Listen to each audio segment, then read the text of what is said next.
baseball, something romantic about this weekend. It's the 2022 Australian Women's Baseball Showcase brought to you by the Victorian government, and we're off and running already. 3 teams, the best players in Australia. No, the best players in the world. A cup on the line. We've seen Adelaide. We've seen Victoria. Now we get to see Brisbane. And to help tell the story of the weekend, who better to have than 6-time World Cup representative for the great country of Australia, Amy McCann. Amy, game 2 already. I know. I was just... The hairs on my neck were standing up there with the Australian national anthem. I've had the privilege to do that a number of times for Australia, and a lot of these girls have done that, have the sights set on that as well, and this is a fantastic platform to them to learn, to hone their skills, to put their hand up. It's just, you know what, it's a day ending in Hawaii, so let's play baseball. We're showcasing the great talent we have in women's baseball across the country, and there's some great coaches on screen right there, but one of the legends of the game, Laura Needs, had a chance to catch up with you, Amy McCann, before the game, just to talk about what it meant to her to play in this tournament. I am super excited to be here. Got a great team here with the Brisbane Bandits. Got a couple of people from Sydney, a couple of people from Brisbane, Queensland, a couple of people from WA, and of course our imports from Canada. Super exciting to be able to get international baseball playing here in Geelong for the showcase. Well, we're getting our first look at the Brisbane Bandits in this game, and what they might be running into is a bomb factory, which is the Victorian Aces lineup. It's experienced top to bottom, and in game 1, a 4-1 win for Victoria. Amy, the ball was leaving this park. It was. It's a bit chilly down here in Geelong, but it's okay because the Victorian bats have warmed up the Geelong Baseball Park. Starting off with Bronwyn Gell, National Championship MVP, goes 2-run home run. The first, Carly Moore, South Australia. She answers back. And then Abby McClellan, not once. We see her go Oppo, absolute bomb to Oppo. Then she just goes, yeah, I'm just going to go left centre. And you know what? They've put the fences in just a tad. But Abby's second home run cleared the deep fence. So they were legit, absolute legit. This is going to be a tough lineup for Victoria to navigate, and we talked about the experience of it in game number 1, but Amy, just top to bottom, there's so many World Cups even combined in this Victoria Aces lineup. Yes, look, we saw in game 1, 39 World Cups just from the starting 9. We see a couple of them on the screen there. We've got Chelsea Falk in there. They left 7 on the bench last game, by the way. And look, you know what, we talk about the Victorians, but we get the first look at, and look, we'll talk about that roster, but Tani Lovering, 7 World Cups, Shay Lily-White, 8 World Cups, and then we have, obviously, Taylor Welch, Tani Lovering, Abby McClellan, Morgan Dyler. We don't have time. We've only got 2-hour games. It is it's an experienced roster, and we've got some rookies in. Ali Bevere's performance today was absolutely fantastic. Jess Johnson we'll probably get a look at, and of course, Jen Beacom. 5 strikeouts in 2 innings. How you going? Oh my goodness, it was just, as I said, I wanted to ditch you, get the popcorn and go in the front row, and look, we've got a great seat. How good was it? Yeah, Victoria, they started off their campaign well. They won the game 4-1. Brisbane playing their first of 4 games, and they've got a pretty good list as well. There is some World Cup experience on there. There's some players that are literally knocking on the door of a national team, and there's a few Canadians in there you can see on your screen that are on the national team of Canada, which is one of the powerhouse countries in women's baseball and just baseball in general. Exactly right, and look, you can't go past Claire O'Sullivan, Elodie O'Sullivan, sisters, World Cup for Australia as well, and Kayla Burgomaestro. We speak about the 2-way players. Kayla Burgomaestro is probably a 5-way player, and really, really excited to get a look tonight at Alexandre Fournier, who has just broken through into the squad of the Canadian team, and one of the 3 that are here. And I thought I was excited for this afternoon's game. I'm sitting down now. I've calmed down. I was standing for most of that first game, but this is exciting. And yeah, look, Victoria now, we've got Abby Kelly on the hill, and anyone who knows women's baseball, we will talk to it during the game, but Abby Kelly, 2016 World Cup versus the USA, one of Australian women's baseball's greatest moments. Yeah, she helped navigate Team Australia, the Emeralds, as they're called, through to the Super Round in an upset victory over the United States in what has been an iconic moment. And she's young, but you wouldn't know it based on her resume. No, I actually give it to a little bit of training, Abby Kelly. I'm like, I'm one of the old ladies now, at like 23. And coming from me, that's a bit rich. But yeah, look, that's one of the exciting things. I think we've got a dozen or 14 teenagers here, and your 23-year-olds are starting to be old. But that doesn't take anything away from Abby. She actually 2 days ago was awarded a 4th in 5 years Victorian League MVP. Is that good? No one's, she's 3 in a row. No one's won more than 2. Like, it's amazing. She's fantastic. World Cup pitcher Abby Kelly on the mound for Victoria Aces. Elodie O'Sullivan, a World Cup player in herself. Got a nod on that 2018 squad in the most recent World Cup. She's at the plate. Takes the first pitch for a ball. Eric Ballner, Amy McCann calling all the action. Thank you so much for being with us. We're live from Geelong Baseball Centre for the 2022 Australian Women's Baseball Showcase. The Victorian government turning on the bells and whistles, bringing the best players in the world. If they can turn on the heaters down here. They can do a lot. Well, they can't do that. That would be great. It's just gotten a little bit fresh down here. Anyone that's played Nationals or played at Geelong Ballpark, it's fresh, but it's a beautiful, a little bit warmer, it'd be nice, but beautiful night for baseball. 8 degrees, feels like 5, we're told. But that pitch getting away from Abby Kelly, and Elodie O'Sullivan is going to be a leadoff base runner by virtue of the hit by pitch. This is the lineup for the Brisbane Bandits. Elodie O'Sullivan leading things off. She's on first base now. Takara Heldenhays will bat second. Claire O'Sullivan third. Yuki Ishikawa from Western Australia is batting fourth. Kayla Borga Maestro batting fifth. Kelsey Brennan, Jordan Richardson, Shiori Hoshino, and Megan Haggart round out the lineup for the Bandits. They do have 3 Canadian national team players, on their roster. We'll see one on the bump a little bit later on. So Takara Heldenhays, just an absolute athlete. Talk about a player knocking on the door of some pretty big games, I think, coming forward in her career. She's already played a couple.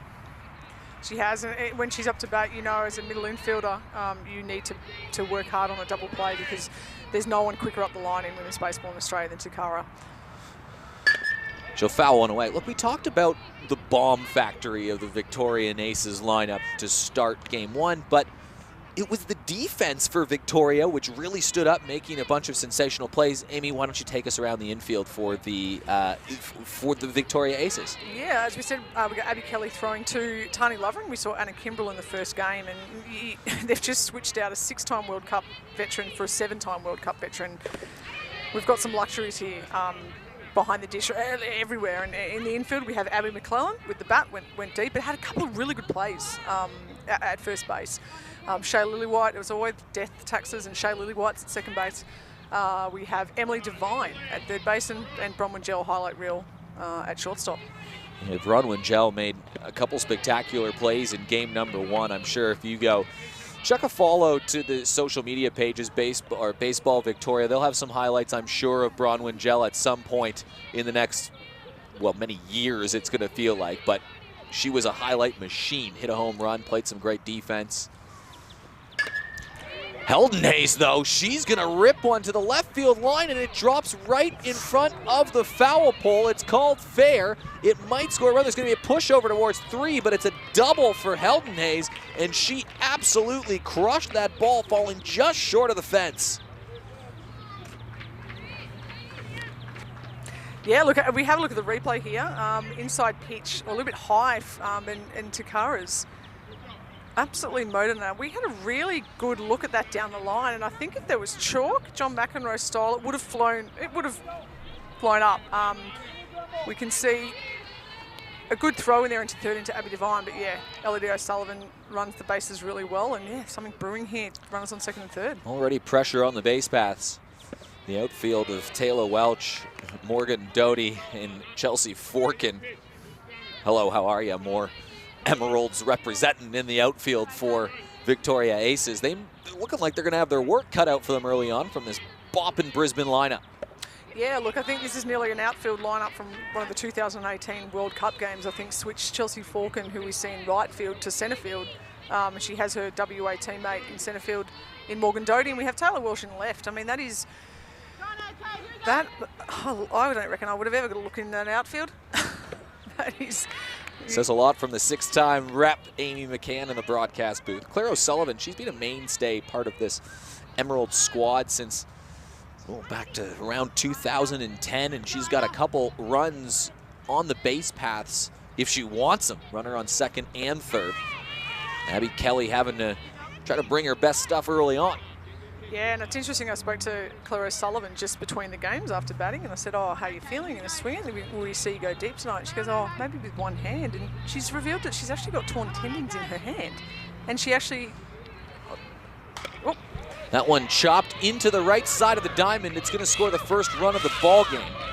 Heldon Hayes going to make a play at home, and the ball is just dropped by Lovering at the last second. But Heldon Hayes scores. It's a 2-0 lead for Brisbane just like that. Yeah, look, as I was just saying, Claire O'Sullivan says she's got a torn ligament. She's maybe hitting with one hand. That she did that on the third day of Nationals, and we see her go in the replay. We can see here a really great piece of hitting. Runners on second and third, looking to go behind the runners. Absolute great piece of hitting. Picks the gap between McMillan and Lily White, and its speed of Heldon Hayes here. I think the ball, if Lily White had held on to that would have been a really exciting play there at the plate. But that's the speed. That is what the pressure that Heldon Hayes brings when she comes on the base paths. Brisbane off to the dream start. 2 runs, no outs. First 3 batters getting to work. Hit by pitch, a double down the left field line, and now a double down the right field line. Yuki Ishikawa, a few memorable moments with the WA team at the recent Open Women's Championship. She's going to fly out towards third base. Emily Devine moves under it and makes the play. It's a handy first out for the Victoria Aces. No, I think I think our angle here is a bit. I think it's just gone behind her. Has it? Yeah, it's literally landed right behind her in our angle. I think we've just the tricky lights here. Obviously, the change in day game to night game maybe just hasn't picked it up. It was a fairly high pop up. Well, now it's runners on first and second and nobody out for Kayla Borgamaestro. A couple highlight reel plays for Borgamaestro. She played with the Giants in the Showcase Series last year. World Cup in 2018. This is the second year we've had the Australian Women's Baseball Showcase, but this year already there's a bit more feeling to this one. Not that last year wasn't great. This is the next level. 3 teams, they're playing for a championship. International stars being flown in from around the world of national teams of some of the top-ranked countries. Sayami Sato, widely regarded as the best female pitcher going. Pitch earlier in the day. This is a whole other level. It is. How great is it? Just from one year, like 12 months ago, 2 teams, Adelaide and Brisbane, we obviously hit Adelaide, and it was absolutely fantastic. To think we've gone to 3 teams, and we've actually seen there's probably about a dozen players from last year's showcase who were unavailable for a range of different things. We've had 3 welcome their first children. We've had some injuries. We've got girls over playing college. There's been some changes. So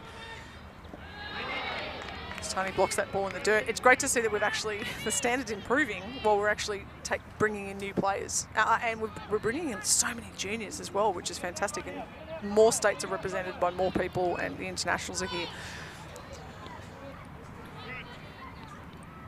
Borgamaestro, a couple runs out there for her too. Fouls one away. She's in a good battle with Abby Kelly. Teammates on World Cup teams.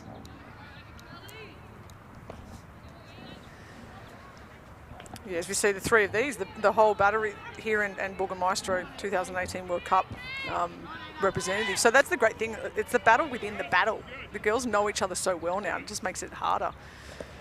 Tawny Lovering, another good job getting down and blocking that. That maybe twice in the same at-bat, she stopped runners advancing. That's why she's played 7 World Cups. And look, absolute leadership from her to come out and have a chat to her younger her teammate. Obviously, they spent a lot of time apart playing for Victoria and New South Wales, but here they're teammates. And Tani she's an absolute, she's the one. I'm so glad she's in the Victoria.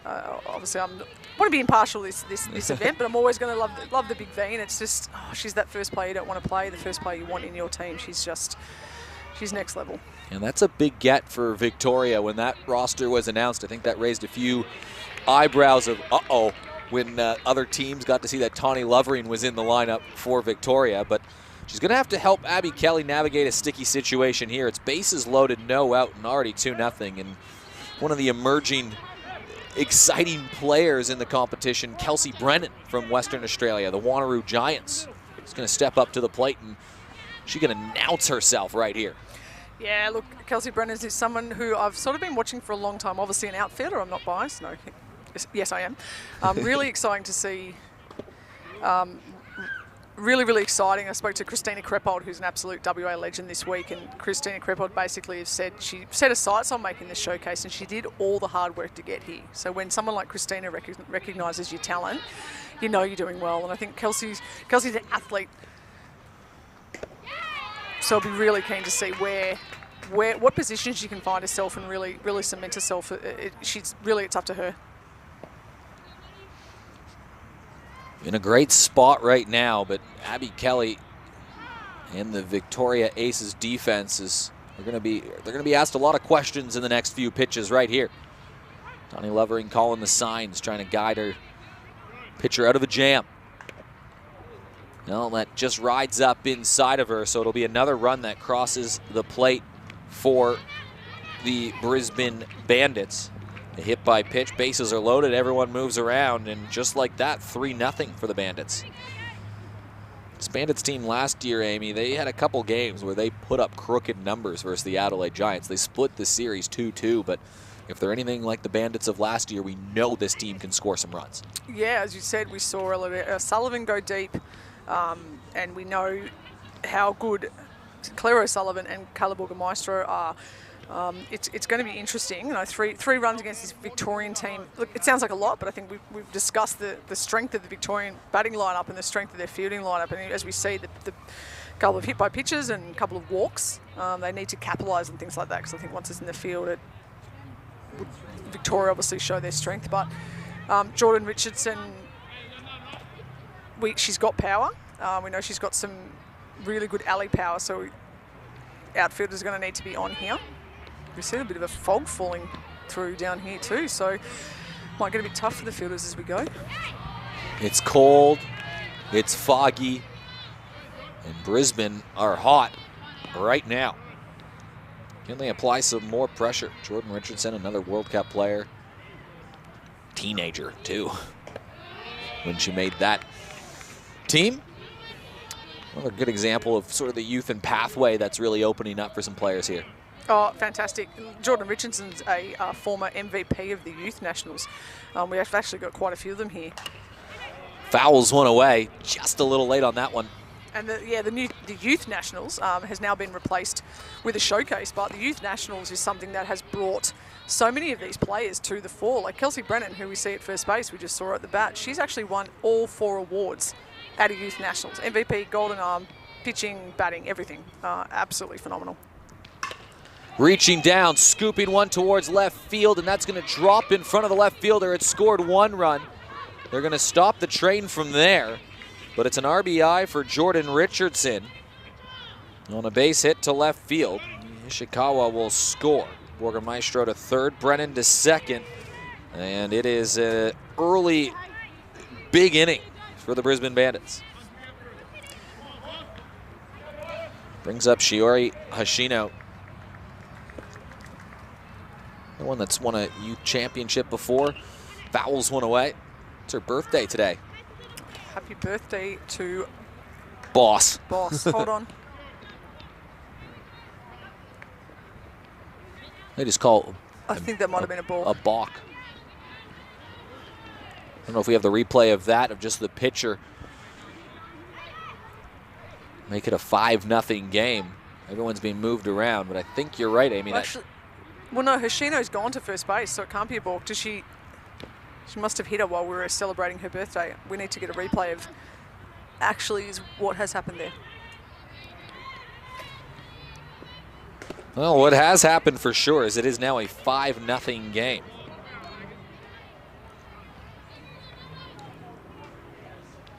Catcher interference. Yeah. Yep. Catcher interference. Now a hit up the middle. Bandits are going to add to a big total already. Runner will hold up, but Megan Haggard has allowed Brisbane to bat through the entire lineup without an out and 6 runs on the board, and the bases are still loaded. A dream start for the Brisbane Bandits. 6 runs on the board and stuff of nightmares for the Victoria Aces. And Tawny Lovering's going to race out to the mound to have a quick chat with her pitcher.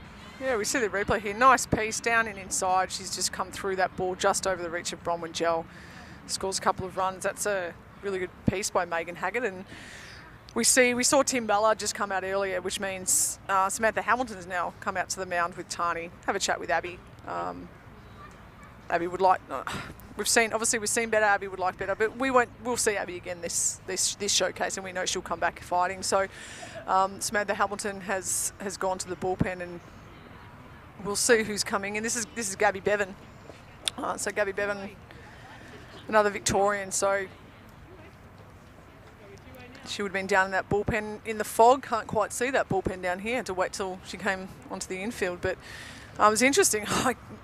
We know how cold it is in the fog coming in here at the moment, and the Queenslanders are giving a bit of a ribbing down at the cage with how cold it is down here. And there's a few of them out there that actually have 3 pairs of pants and 2 pairs of two undershirts. So it's certainly working in their favour as we see these highlights here, started by that double down the line. Yeah, Helden Hayes really got things going for the Brisbane Bandits, just the second batter of the game, and then hits to a Sullivan, Ishikawa, a walk to Borgamaestro.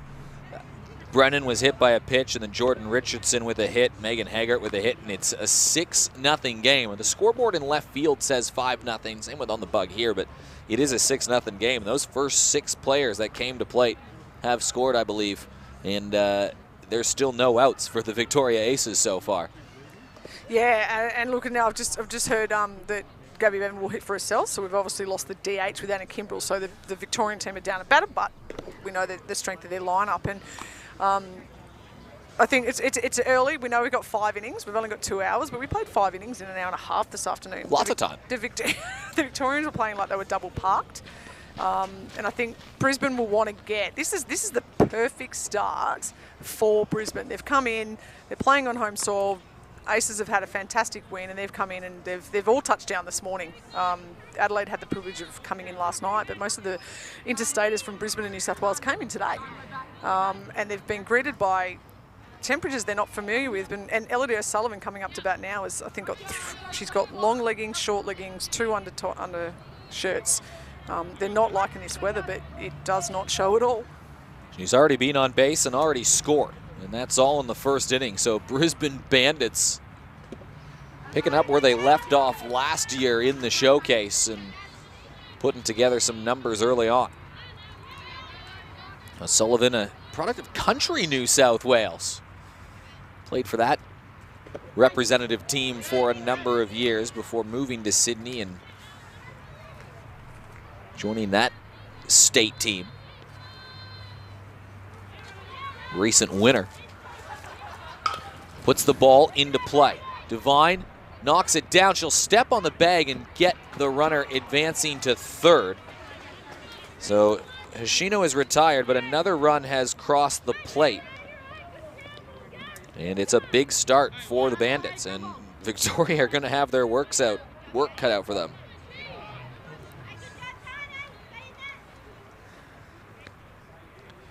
So runners on first and second now, and a 7-0 lead for the Bandits. And Helden Hayes, who's got a double already this inning to left field. Doesn't have an RBI, though. You can get one right here. I mean, you got a chance to talk to Takara before the game. Someone that seems to not be afraid to ask questions. Figure out how she can improve all those little things in her game. Puts one into play. Devine charging onto it. Scoops it up across the diamond. Reaching out to make the play is Abby McClellan. And that's 2 down for Victoria, so a bit more settled now. So just quick, Abby Kelly has actually come off the mound and gone into third base to replace Emily Devine. So the last 2 plays were her.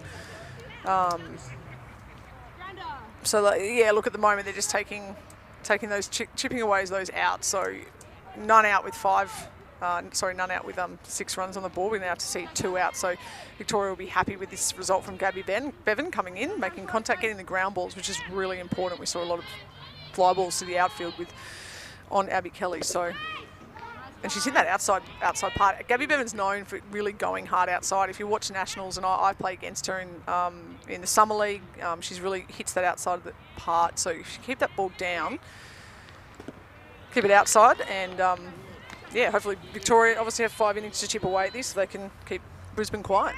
Got to keep it out of the wheelhouse of the big bat of Claire O'Sullivan. Already got a double and an RBI today in this very inning of 7 runs for the Bandits. Claire O'Sullivan's played for Australia at a World Cup. Just last week she pitched, led New South Wales to gold at the Nationals. Hits the ball hard, scooped up by Kelly. Kelly settles herself and makes a play across the diamond. So Abby Kelly comes up with 2 really nice defensive plays in a row to help retire the side. She was involved in 3 of them, wasn't she? But knocks it down, and it's 7 runs, though, for Brisbane at the end of the day on the top of the first. Yeah, it is absolutely. Look, Abby Kelly is so strong at third base, and obviously she didn't have the outing that she would have liked tonight. As I said, we will see her back. I'll be very surprised if we don't see her back on the mound.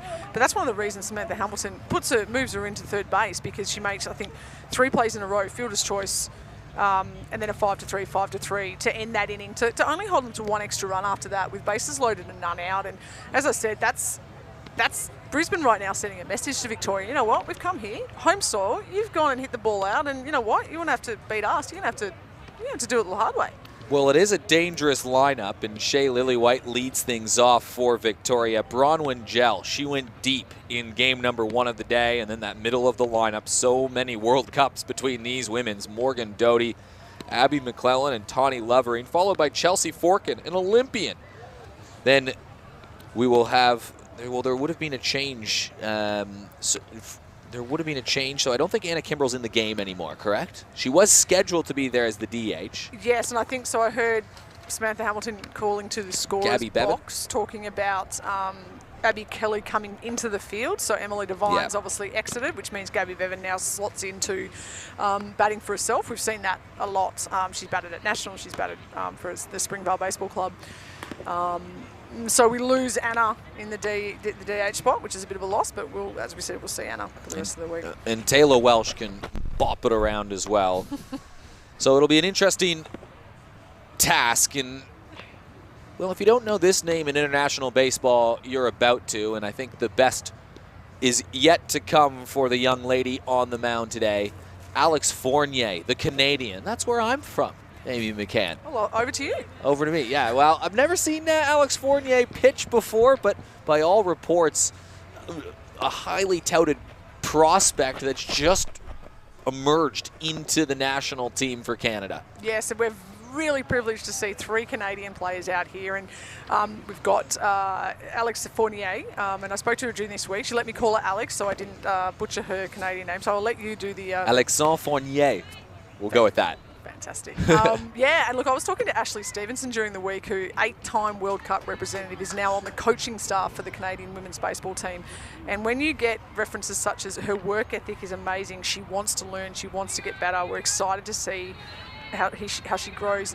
Ashley could not be more complimentary of Alex, and I think if someone like Ashley is saying that, you're doing well. Well, she might not have played in a World Cup yet, but when she does eventually play in one, this is the kind of lineup that she will be facing. As you mentioned at the top of the lineup, there's somewhere between 39-ish World Cups between the players in this starting lineup for the Victoria Aces. So Alex Fournier, if you want to learn how to get better, well, this is the lineup to do it against.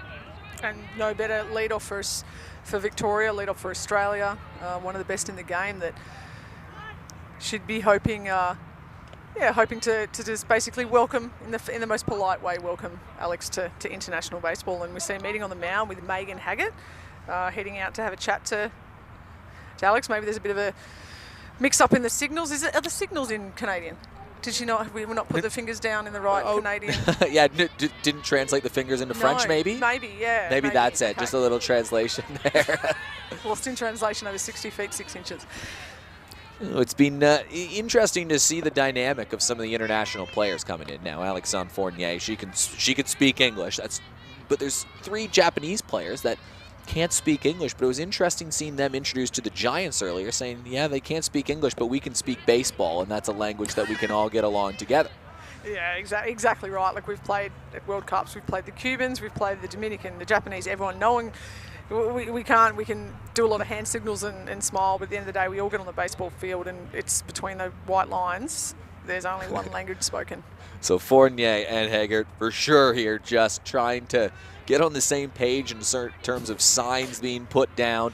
They'll never worked together in a game before, so this is a new experience for them too, and it's a 3-1 count to a very dangerous hitter in Shea Lillywhite. It'll be a walk. Yeah, look, we saw that in the first game. Genevieve Beacom, 17-year-old phenom, pitching to 6-time World Cup veteran Anna Kimbrell from the USA. And so Anna Kimbrell has no doubt putting a lot of that in her back pocket to take home to Veronica Alvarez, the head coach of the USA team, to go, okay, we need to up our game. They've got these left-handed 17-year-olds. But it's great seeing this. We've got, countries catching countries. This is what the showcase is about. Bronwyn Gell, standout game in the field last game, standout field with the bat. Could make a case she was the player of the game, but there was also standouts like Genevieve Beacom, who had 5 strikeouts of her 6 outs that she made, and Abby McClellan, who had 2 home runs. So Bronwyn Gell would be hard done by if she didn't get the player of the game, but also maybe understanding. And a good pick from Haggart on the outside. Runner trying to go, and sliding back in is Shea Lillywhite. Lillywhite got a bit of speed to burn out there. Yeah, look, I think maybe, Lillywhite wouldn't be overly familiar with the Megan Haggart catching, so just maybe testing there, but really love that staying down. That was a cannon to first base, so like the signs of Haggart early. Just outside again. Fournier trying to work on the outside corner. Here's a look at the pickoff play. I think, yes, it is. Yeah, look, just maybe clear a little bit back. The ball was in front of the bag. If it was just that little bit further back, it would have been a bit closer there. Well, a 4-pitch walk, so the formula is there right now for the Victoria Aces to try to respond to a 7 spot that Brisbane just put up in the top of the first. Yeah, look, first and second as well. Obviously, with 7 runs down, we're probably not going to see a double steal here. But we're just going to be looking for contact, and I think the contact hitters here, particularly Morgan Doty, looking to turn it over to McClellan. We know that McClellan's in some form, so they'll just chip away here. That ball slips away. It's going to be a free base for the base runners. Lillywhite and Gell move themselves into scoring position, eliminates a double play threat. Well, I mean, you can still make a double play. It would just be spectacular from here. Yeah, well, we can still make a triple play potentially. Yeah, it's we got to keep options open here, Amy McCann. Morgan Doty on a very chilly night at Geelong. This one slips away, and it's going to be a run for Victoria.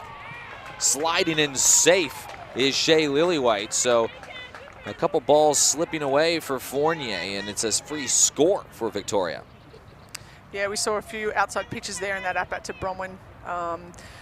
And that one there just got away again from Megan Haggart. So Shea, really great. It's hard as well when that ball comes in line down, I guess opposite. You can't tell that the distance it is away from the catcher. So really great running there.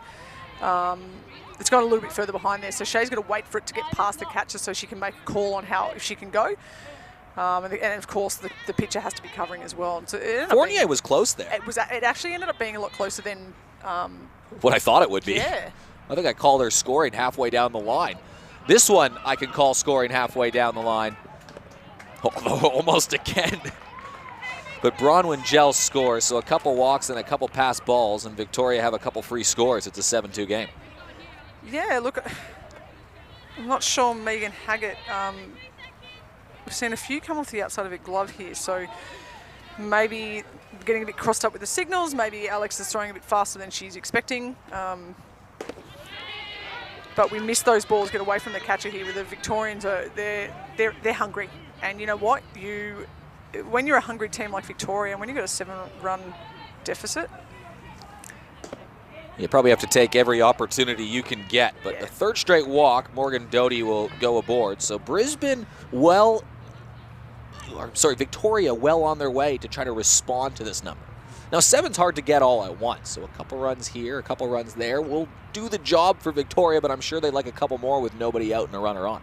Yeah, look, they would have had a task set by them, probably by head coach Samantha Hamilton, just turn around and go, we've got 5 innings, so we just need to chip away. From this point on, we win every inning. We try and score. We don't need to, as you said, crooked number every inning. We don't need to go and score 8 this inning. We just need to go and keep scoring and keep ticking over, and then we keep shutting them out. As we see, Brisbane sent out their pitching coach after the 3 straight walks, and Alex, she's only 19 and she's come out to a different country. She knows it's probably, what time is it in Canada at the moment? I know there'd be a big entourage over there listening, no doubt. She'd like to perform for them and for everyone. Yeah, it's about 6 a.m. in the eastern seaboard in Canada. So they'll be getting up and watching some baseball live from Geelong in Australia and beautiful Victoria. Haggart trying to find that ball on her feet. There's going to be a free base again for Morgan Doty.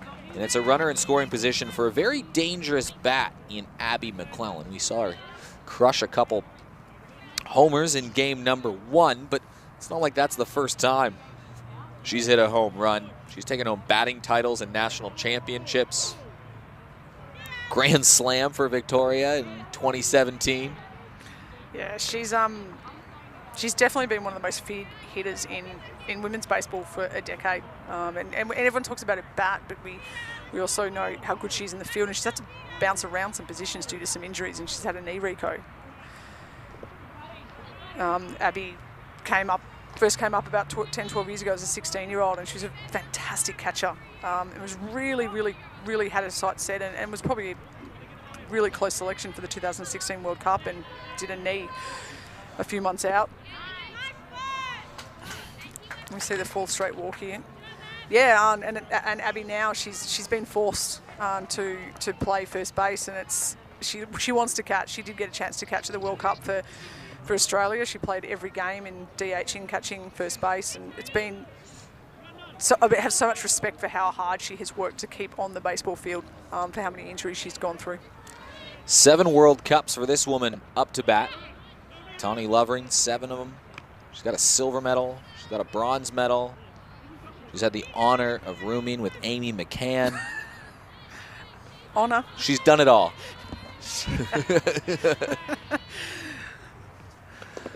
We did. We roomed at 2 World Cups, 2010 in Venezuela, which was interesting for a number of reasons. And then 2012, and my favourite daily chore was choosing Tani as a catcher. She obviously gets dirty. Choosing which pants are more white. What? So we would lay out her pants on the bed and choose the less yellow shade of pant. Just Tawny Lovering things. Every day. Played for Adelaide at the showcase last season. So this isn't her first rodeo at this showcase event. First time suiting up for Victoria, though. Ball again outside, so Fournier walks the bases loaded, and it is still no outs. It's almost a carbon copy in terms of opportunities here, but 5 straight walks to start the game. Leaves the bases loaded for a woman who just played in the Olympics for the Australian national softball team. But she's not just a softballer. Debuted at the national team at a fairly young age. Yep. Chelsea Falk in 2004. The World Cup and World Series was held back to back. We went away for 30 days. It was just amazing. We were ball players for 30 days. Went to Japan, then we went to Canada for the first ever World Cup. She turned 14 halfway. Sorry, yeah, turned 15 halfway on that trip. She was 14 years old, away for a month with the likes of some of the savvy vets we've seen. Well, she turned 15 on the trip, and Tani was 15, and they roomed them together. Kids, it was, yep. Yeah, look, Chelsea probably didn't have the game that she would wanted with the bat earlier in today. She struck out and had a fly to second base, so let's hope she gets an opportunity. She's going to put the ball in play. This will put some pressure on it. Maestro moves under. She's going to make the play across the diamond. Called out, but Forkin does drive in a run. Runners advance to second and third. But that's the first time the ball has been put in play to test this defense. Yeah, I'd like to see a replay of that Calaburga Maestro, we know that she's played a lot of middle infield for not just WA but Australia here, and she really had to come forward and get that ball and throw off the run. And Chelsea got up the line there for someone who's probably used to running a little bit of a shorter base path in the last couple of years playing the softball. She bang bang play there. Really nice pick from Claire O'Sullivan at first base. Abby Kelly comes up to bat, swings through a fastball up high, and that looked more like it for Alexandre Fournier. Still a couple runners in scoring position. 7-3 ball game now. That one just outside on the outside edge. Some dangerous batters, 1 to 9 on this team. See Haggard dropping down some signals behind the plate. That's what they were trying to work on a bit earlier in the inning. Yeah, we see Fournier just really sort of leaving the arm back there, struggling to now get that ball down. I can see there's a bit of activity in the bullpen, obviously. Haggard takes the block off the hop, but runners will stay at second and third. This is Abby McClellan and Tawny Lovering on base. 2 balls, 2 strikes, and 1 out. Richardson, Borgamaestro, Hashino, and Claire O'Sullivan from left to right on the infield. Haggard catching. Brennan, Elodie O'Sullivan, Heldenhays from left to right in the outfield for the Bandits. Pitch on the outside, and it's another walk, so bases will become loaded once again. There's still some action down the left field line in the bullpen for the Bandits. 6 walks in the first inning. 3 on the board, but 1 swing of the bat from Taylor Welsh can get this game right back to where we started. Yeah, we see 6 or 7 walks. I'm probably a bit intrigued as to why we would leave her on. You always want to give an opportunity for the pitcher to right themselves, and you don't want to leave them with 6 and 7 walks, but I'm really, really hoping she can bring it back here and get these final 2 outs. Yeah, you saw that with Victoria Aces and head coach Sam Hamilton. Saw that maybe it wasn't quite Abby Kelly's day on the mound and said, catch you another day, kid. You'll be back out there. And she made a couple big plays in the field right after Abby Kelly. Yeah, but that seemed to settle the team down just a little bit. It did, and I think it's interesting because these are 2-hour games. They're 5-inning games, so you want to... You got to be quick smart. You don't have a lot of time. No, you've got to basically make that call if I leave her in too long, those couple of runs, that we might run out of time at the end of the game. And the Abby Kelly pitching change in the first one, also effective because it means she's not running up her pitch count. You know her best stuff is as good as anybody in this country, so doesn't run up the pitch count. Maybe you can save her for a day earlier than you expected and say, hey, I got Abby Kelly tomorrow. Didn't expect that. Exactly right, and baseball's a funny thing. She didn't have her stuff today, but tomorrow she could be lights out. Ball hit over towards the third base side. They're going to try to get the 4 set at home. They get 1 down the line, trying to get 2, and that ball slips away. It's going to cost a run for the Bandits. It was a bases loaded situation, so it was a 4 out at home. So McClellan was originally out, but then Lovering, who had already started to round third, scores. There'll be runners on first and third now. I'd like to get the replay on that because I actually want to do a bit of a shout out to Takara Heldenhays there in right field. We've seen she's moved across to right field there, and she, on the throw, we see Jordan Richardson goes home here, and Haggard goes to 1. She sails the ball over first base, but if we see maybe just out of shot there, Takara Heldenhays is backing up in right field. She has gone 100 feet into foul territory to back that ball and saved a run. Gabby Bevan comes into bat. She was subbed on in the middle of the last inning. It's a bit unlucky there for Fournier. Looked like a good pitch. I think she's starting to find her groove now. She's starting to warm up here in the Geelong cold. Seems to be throwing a little bit harder. We don't have a gun on her, but it looks like that velo's picking up a little bit too. Yeah, and I'm hoping that she doesn't overthrow. Obviously, we've seen her leave those ones high, but yeah, she's got the pace. You can hear the snap out of Haggart's glove from all the way up here. It's good signs. We just need that control. Oh, she's being probably a little bit squeezed in this at bat, but that's what happens. You miss a lot, and you miss those black, miss the black. That one catches the edge of the plate, so a strike on the board for Fournier. She still has a 3-run lead to work with here.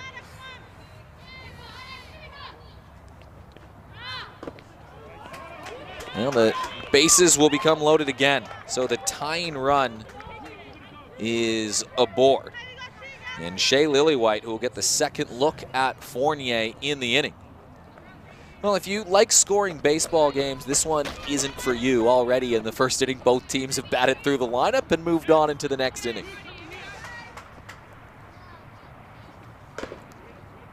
But right now it is 4 runs on the board for the Victoria Aces, and they haven't had a hit.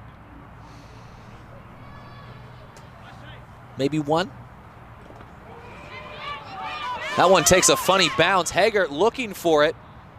Aces were looking for the ball too. I'm not too sure that Abby Kelly quite knew where it was when she was standing on third. No, we've got a good view here, and again, that ball that goes directly in the same opposite line, when you're a runner on third and you're looking at that ball opposite, your judgment of how far away it is from home plate it's hard, and it's bounced off Haggart's glove. It's gone up.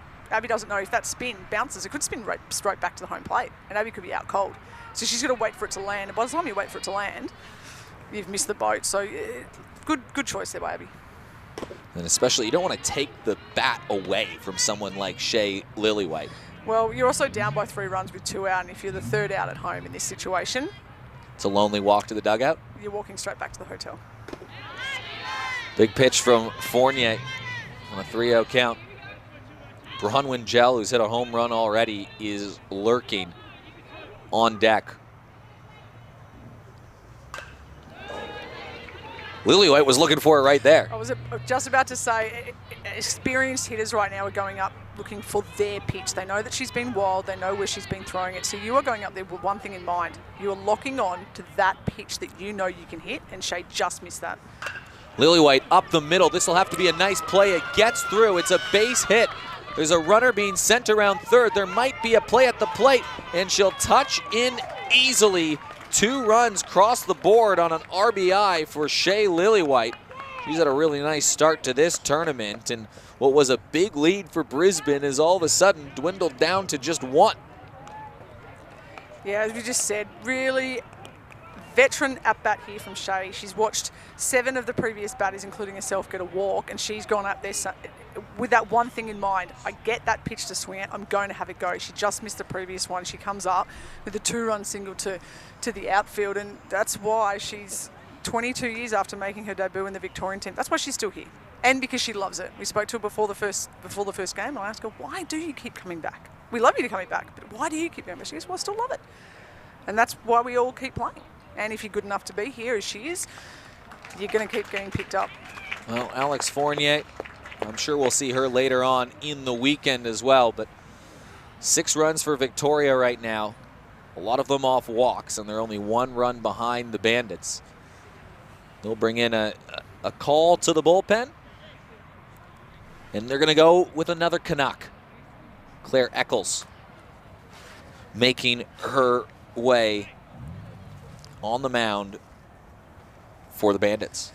Yeah, Claire Eccles is obviously been in the Canadian team for a couple of years now. So well known. She's 2016 she helped them to a silver. In 2018 she helped them to a bronze. So really strong player, lefty. So this is going to be interesting. Like we saw with Genevieve Beacon. Really, there's not as many left-handers that I'd like to see in women's baseball. We only have 3 here.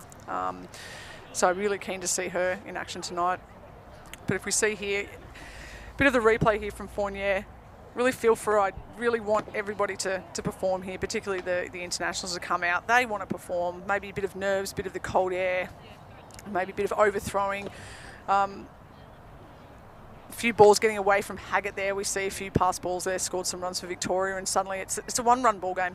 I think this first inning, we've probably been 50 minutes, inning, 45 minutes. 50 minutes, and this is the situation now that we've turned into we know we're only playing a 2-hour game, so we have an hour and 15 minutes now Yeah, So you got to make everything count. Yeah, so now we're suddenly looking, so if I was one of the coaches here, I'd be looking going, okay, we've got an hour and 15 to hold them, or Victoria has an hour and 15 to score 2 runs. That's basically what we need to do. We forget about the 7 runs, we forget about the 6 runs. It's now a 1-0 ball game. Claire Eccles on the mound, and it feels fitting. You can see all the signage of Victoria around here. Of course, that's the state in Australia that we are in right now if you're watching around the world. But Claire Eccles was the first woman to play in the West Coast League, which is a baseball competition in Canada for the Victoria Harbour Cats, funny enough. Victoria on Vancouver Island, but became the first woman to play in the West Coast League in Canada, playing for the Victoria Harbour Cats, now pitching in Victoria, but this one in Australia, in beautiful Geelong. Yeah, and as I said before, Ashley Stevenson, 8-time World Cup vet on the coaching staff now, she actually says, I spoke to her this week, Claire Eccles, she thinks she's really underrated, which I think is a real tick. I agree too. She's one of those players that a lot of the Stevensons and Kate Pasotas and the late Amanda Assay got a lot of the accolades, and people like Claire and that have been coming through is really great. So hopefully, we know that the strength of the Canadian team. I think they had 7 teenagers, seven under 18, and they won the bronze at the last World Cup. In one of my favourite underrated games. player, and she's an underrated player, and I'm like, yeah, like that's great. It just shows you the potential that she has. Well, she's going against Bronwyn Gell right now, who has walked and scored, hit a home run in the early contest today. Can Eccles get them out of a jam? Again, Haggart just coming to the line, trying to solidify some signals, but that ball again goes outside, so it's a 3-0 count. Runner on first and second. Like you said, Amy, throw out the innings for at this point. It's a 1-run ball game with an hour and 15 to go. Hitters count for Bronwyn Gell. As a hitter, what are you sitting on right here?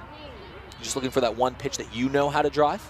Yeah, for me right now, yeah, 3 and 1, obviously that is the perfect hitters count. I've got runners on first and second, so I'm really trying to look for something to drive into the alleys in the outfield, particularly for me. I really like that right side from the shortstop across.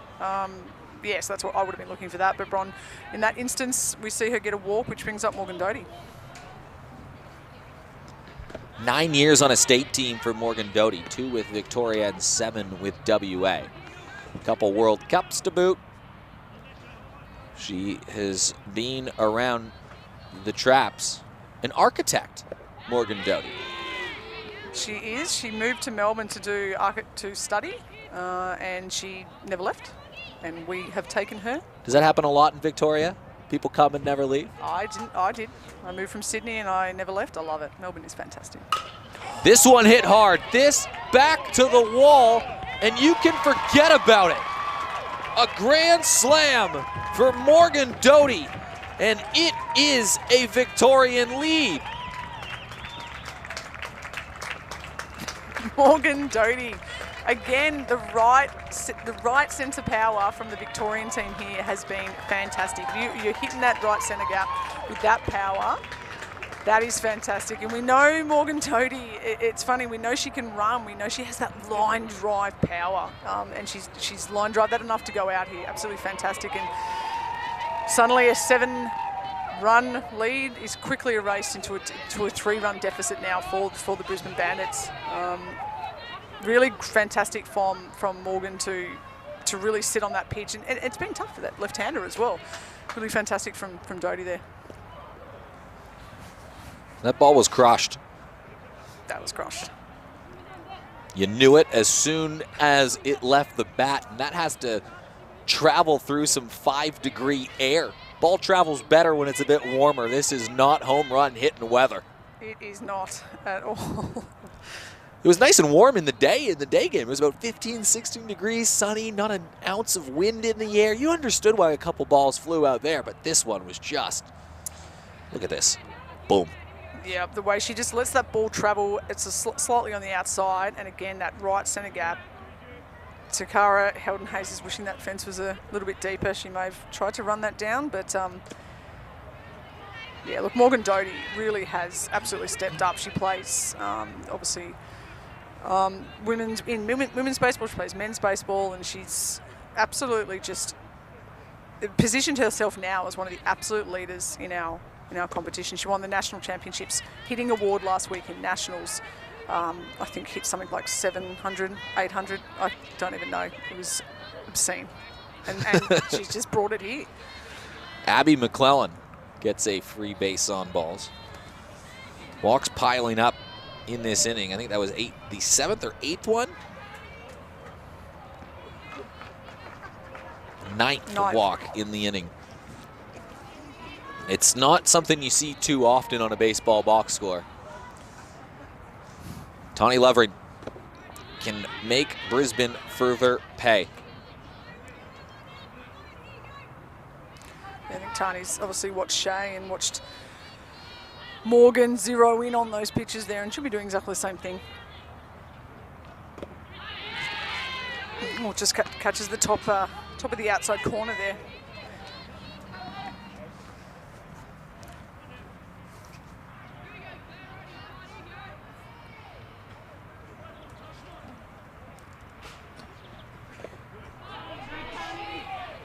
Yeah, Brisbane pitchers just fighting that strike zone a little bit tonight. But still a good, favorable position for Eccles, who is ahead in the count. Can she get that final out and let the bats go back to work? We've already seen Brisbane put up 7 runs in an inning. They will have time to try to replicate that. They don't need 7. They just need 3 and maybe 4. 3 to extend, 4 to take the lead. Hard hit ball towards right field, hit on a line, moving back to make the play is Elodie O'Sullivan in center field. And that one would have been a difficult one to track through the fog, through the cold, and Elodie O'Sullivan just makes it out that the Bandits surely needed. Well, we are underway at the 2022 Women's Baseball Showcase, and it's just another sporting event that Victoria can add to its collective resume just down the road in Melbourne. That has to be Australia's sporting capital, right? Global events capital, can you even say on one weekend? What, they had the F1 going a couple weekends ago with a couple games of the MCG. They've got golf, they've got the Australian Open, and all of it is in like the same precinct. The MCG and the tennis is maybe a 5-minute walk from each other. Oh, and you can go see the Melbourne Victory and some A-League soccer go on too. There's a lot going on sporting-wise in Victoria, and let's add the Women's Showcase to it as well. We will. We're a little bit further down the freeway down here in Geelong, but yeah, look, I'm really lucky. I live on a 40-minute train ride straight down to the MCG precinct, and I can go to any sporting event I want. It's fantastic. Have you ever tried to do like a triple header where maybe you go to like the footy at noon, maybe an NRL game at 4 p.m. and then I don't know, there's probably some showcase event that you could drive down to the Women's Showcase later on. This weekend, you could probably do NRL, A-League, women's baseball. Probably NBL over at the tennis centre. Yep, there's plenty. Maybe there's another football game at Docklands. There's plenty of sport opportunities in Melbourne. It's an absolute gluttony for us down there. Victorians are very sporty people, aren't they? We are. There's some really good things about Melbourne. I know you're a fan of Adelaide. I grew up in Sydney. We all love this rivalry in Australia, but Melbourne, yeah, it gets a bit cold in winter, but there's plenty to do, and Melbourne is absolutely fantastic. Yeah, lots to do to warm up. So Gabby Bevan just had to sit in the dugout for about 35 minutes, it felt like, before she goes back out on the mound as Yuki Ishikawa comes up for her second at-bat of the game. Now, as Bevan delivers the pitch on the outside, is that hard as a pitcher or a player when you're meant to be keeping warm? It's a cold night and you have to just sit and wait knowing that you don't know when you're going back out on the mound. Walk me through that dynamic as a baseball player. I was never a pitcher, but as an outfielder, I guess. You've been around them, though. Yeah, we sit at the opposite ends of the dugout. Yeah, look, even just as a positional player, obviously if you maybe go out and you don't get to run the base paths, you're also sitting in that dugout for nearly the same time as Gabby, and then you've got to go and stand out. Or right now you might be standing out there for one of those fielders for Brisbane stood out there for a while without making a play. But yeah, look, the Victorian team is absolutely blessed. We've got Tim Ballard as a pitching coach. There's one of the coaches who's a pitching coach for Australia, Stephen Black and Donovan Hendricks. Ishikawa trying to issue the response for Brisbane, and it starts with a leadoff single. It's her second hit of the game. So Yuki Ishikawa, hello, how are you? You've got 2 hits. Yeah, Yuki was really fantastic for WA at the recent Nationals, and we see this replay here. Look at that. There's some really good sitting on those curveballs or the off-speed pitches and looking to drive. She's driven that to the left side, but really nice piece of hitting there, really nice base running around there as well. This is the WA part of the lineup. Ishikawa, Borgamaestro, and Brennan. That's who's due up. And Kayla Borgamaestro, probably the current star of the bunch, although Ishikawa making a statement early on. Ishikawa going to test the arm of Lovering. It was a great throw, and she got her. Tawny Lovering guns down Ishikawa, and as quickly as a base runner was on for the Bandits, it's off. Yeah, really fantastic again. That's why Tawny Lovering has played 7 World Cups. Absolutely fires a bullet. Nice little pop tag there from Bronwyn Gel for the out. So that little fire spark there was snuffed out. Borgamaestro settles in, and now she's behind in the count 0-2. No base paths for her to try to clear. Getting a look at Lovering. The cannon. Hard hit ball up the middle again. Gel scoops it up. She didn't make the play, did she? It was just dropped at the last second. Bronwyn Gel made a fantastic play to bring that ball in. Maybe it was just the pressure at the last second of Borgamaestro down the line, but it's a base runner again. Yeah, look, let's see that replay there. I think Bronwyn maybe had more time than she thought. I know Borgamaestro runs really well up the line, but just a little bit more on that throw, or a little bit, I think a little bit sticking in the ball. The ball might be sticking in the dirt, a little bit soggy. There's a lot of water in the air, and probably not as hard and as dry. Maybe would have skipped through earlier in the day, maybe in the sun. Kelsey Brennan up to bat. 10-7 ball game. Brisbane starts with 7. They score a touchdown, and then Victoria goes down the field, gets a field goal, and then scores a touchdown of their own, and it's 10-7. The gridiron game now. Yeah. Well, the Victorian Aces will be suited because Jess Johnson, who's in the pitching rotation, is a former Australian NFL representative. I was hoping you'd bring that up. Yeah, pitcher. So no, not a quarterback though. She was a left tackle. Hard hit ball from Kelsey Brennan goes down the left and rattles it up for a second strike to her account. 3-run ball game. That's all that matters right now for these players. Each team plays each other twice. Best 2 teams advance to a grand final on Sunday. Victoria, if they can win this game, they'll leave their doubleheader day 2-0, and they'd be feeling pretty good heading in to their last 2 games. They'd certainly be in control of their own destiny in terms of wanting to play in that final game on Sunday. Long way to go before they're 2-0, but that would be a big result for them. Every team has to play a doubleheader day. That's 10 innings of baseball. You have to manage your players and pitching staff a little bit differently, knowing you have 2 games. You got to go back-to-back, a break in the middle. Yeah, and particularly as we've seen with the Adelaide team, with so much youth on the teenagers, they will have to manage their staff a lot. This ball hit high up in the air.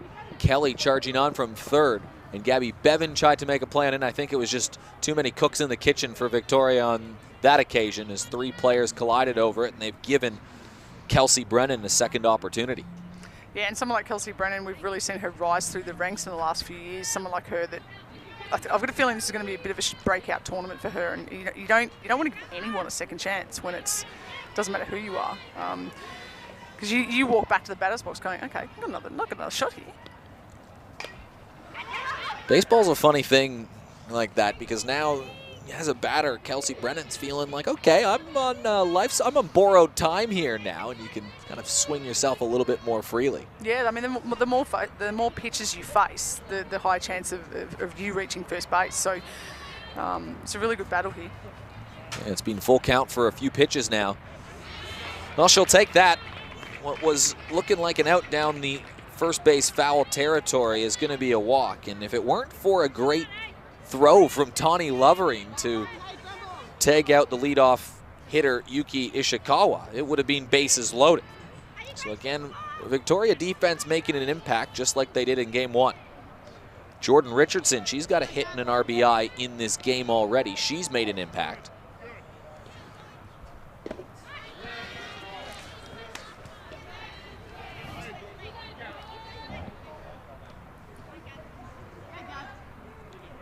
You feel things start to tense up a little between the two teams already.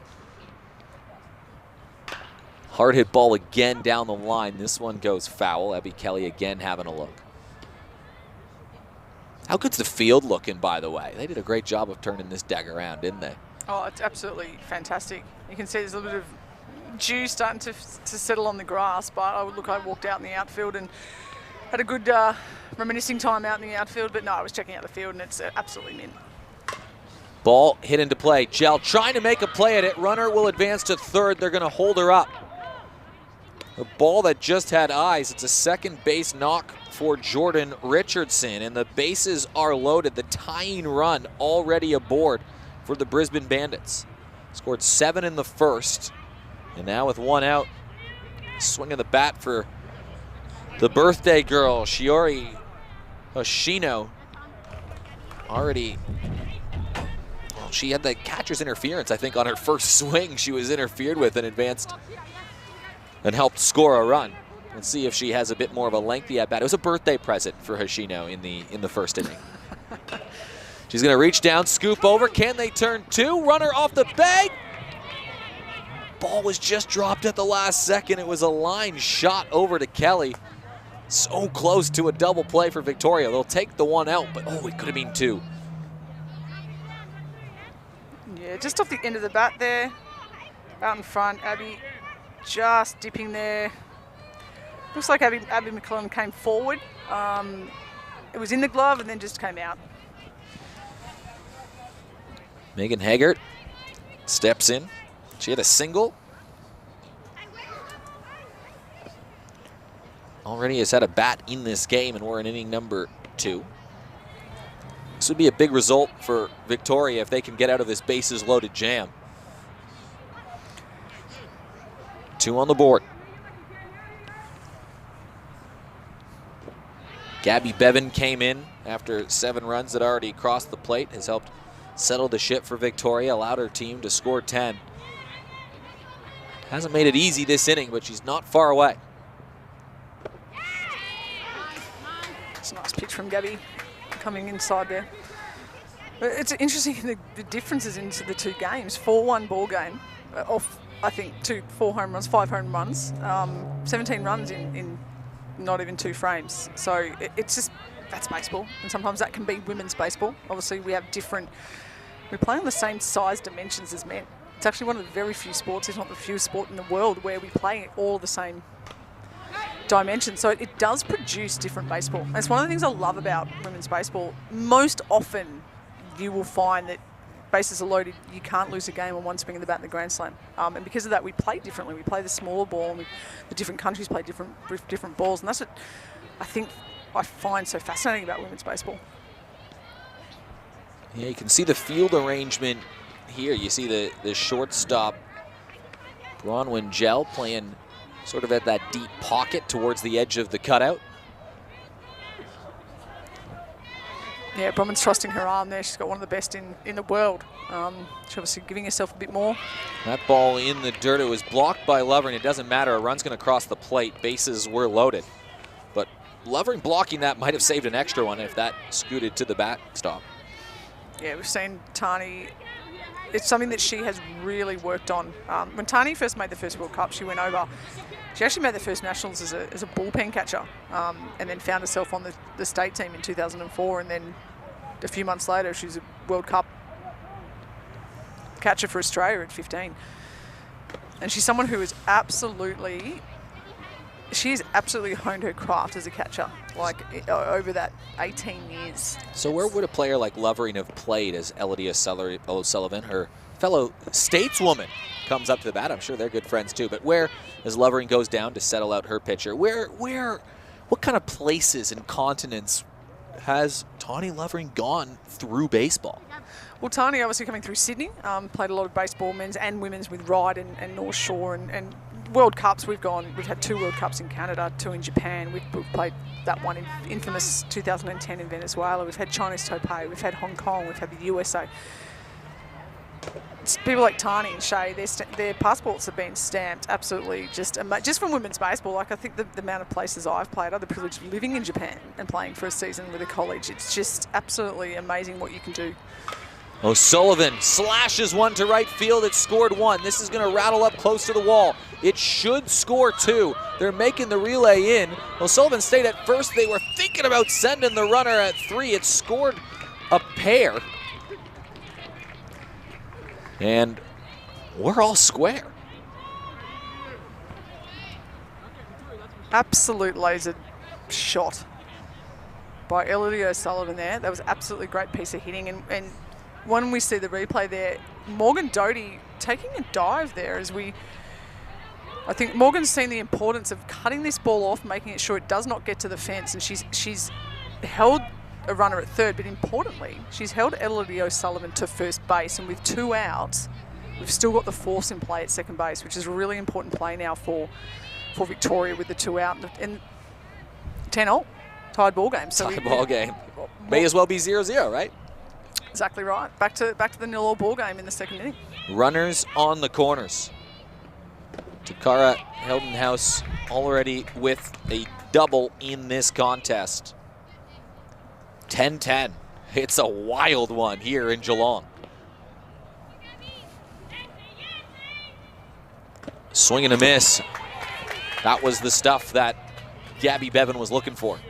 That's similar to that pitch we saw Genevieve Beacom throw today to strike out Jez Maslin. Absolutely one of the best pitches I think we're going to see this entire few days. That's great from Gabby. Let's see if we can have a few more. Heldenhouse jammed just a little bit, flared out towards the right side of the diamond, and Shea Lillywhite makes the play. But Brisbane responds to tie this game back up at 10, and we have ourselves a shootout in Geelong right now. It's this replay. She's just sort of forced a little bit too much there. Takara Heldenay's just sort of dropped a little bit trying to dig that ball out, didn't stay over the top of it, dropped a bat head a bit, and Shea doesn't drop those balls. So as we go back to that play, Morgan Doty held that runner at third base and runner at first base as well. So great piece of outfielding there by Morgan Doty. And yeah, we go straight back to the bottom of the second. It's a 0-all ball game.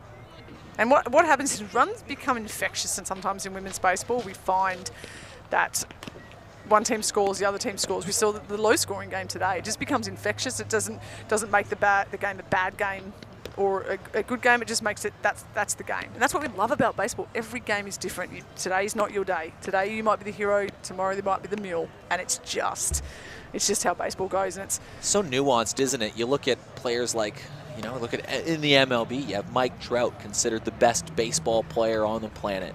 Goes 4 for 5 with a couple home runs and a double one game and goes 0 for 5 the next. That happened 2 days ago. It is, and look, they've got 162 games in 6 months. It's sort of okay for them. But in tournament baseball, it's very hard, particularly like coming out of the Nationals, you've got 6 games and then a gold medal game. We've got 2 games today and then a game and hopefully a gold medal. And it's a game of form. So sometimes you don't hit well in the first game. And if you have a double header, if you're not on that day, half your tournament's over and it can play in your head.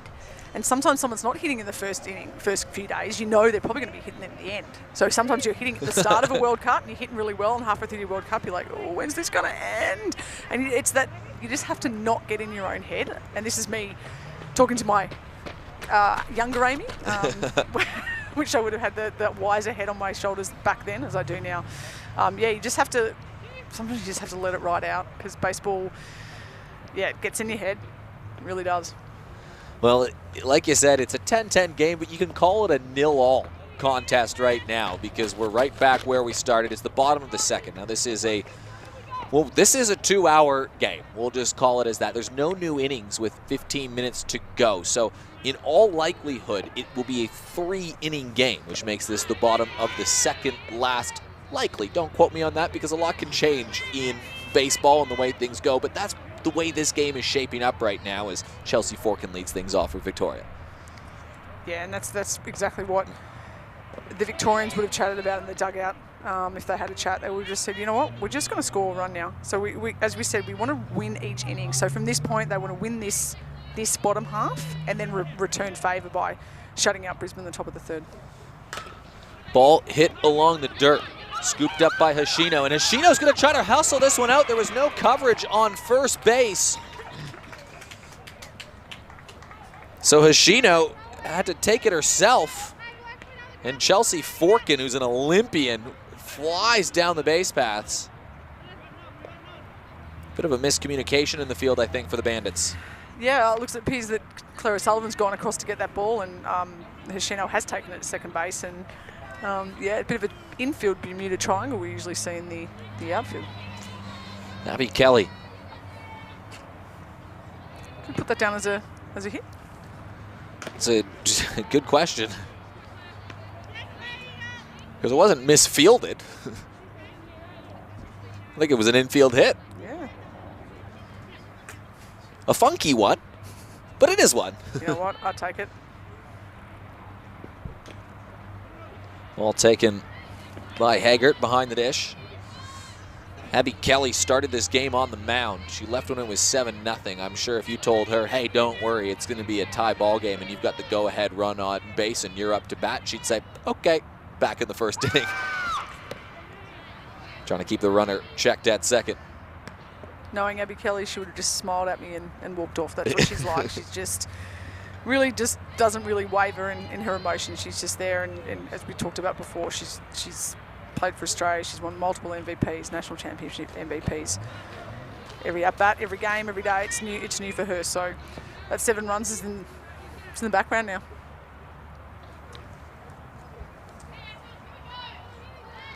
Feels like a month ago that happened. It does. Back then I could still feel my feet. The good old days when you could feel your limbs. I'm gonna get a weather check for us right now on what the temperature is. It was 5 degrees, or it felt like 5 degrees at the start of this ball game. That was an hour and 20 minutes ago. And it can't be much. As Abby Kelly gets a walk there. If you actually have a look at Claire Eccles on the mound, you can see the fog coming out. And just for the viewers out there listening, I've got my beanie on, I've got gloves on, I have a rug on, and actually the husband of our relief pitcher in that game actually brought me a heated jacket between games. It plugs in battery-powered heated jacket. I'm doing actually okay here. I just need a balaclava and I'll be set.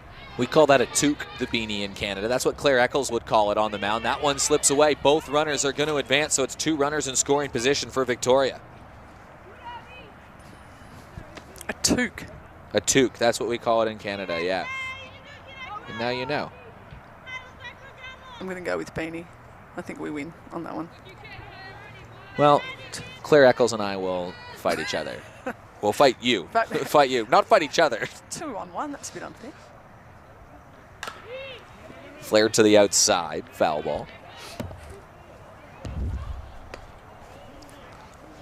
Potentially the 2 crucial runs are aboard right now for the Aces.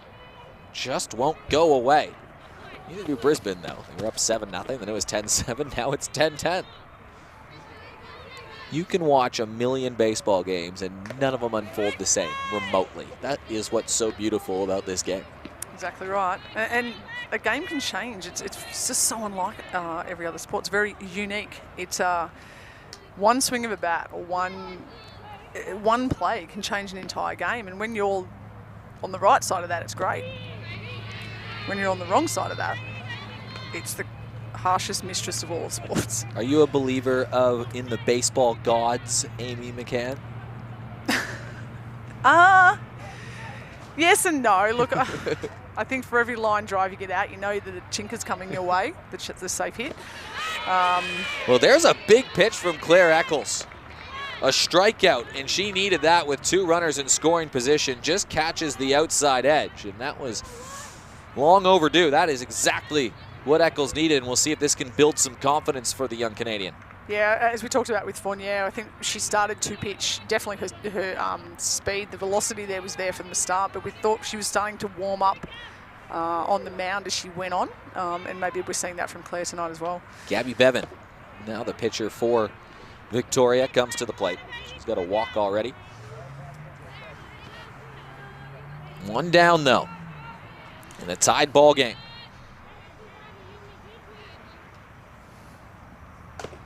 Pitch up high. Just going back to your reference of the Toque, Kate Pasoda, 8-time World Cup veteran, is tuning in right now. She's just said hello, and so it's probably 3-on-1 now with the Toque versus Zabini. So yeah.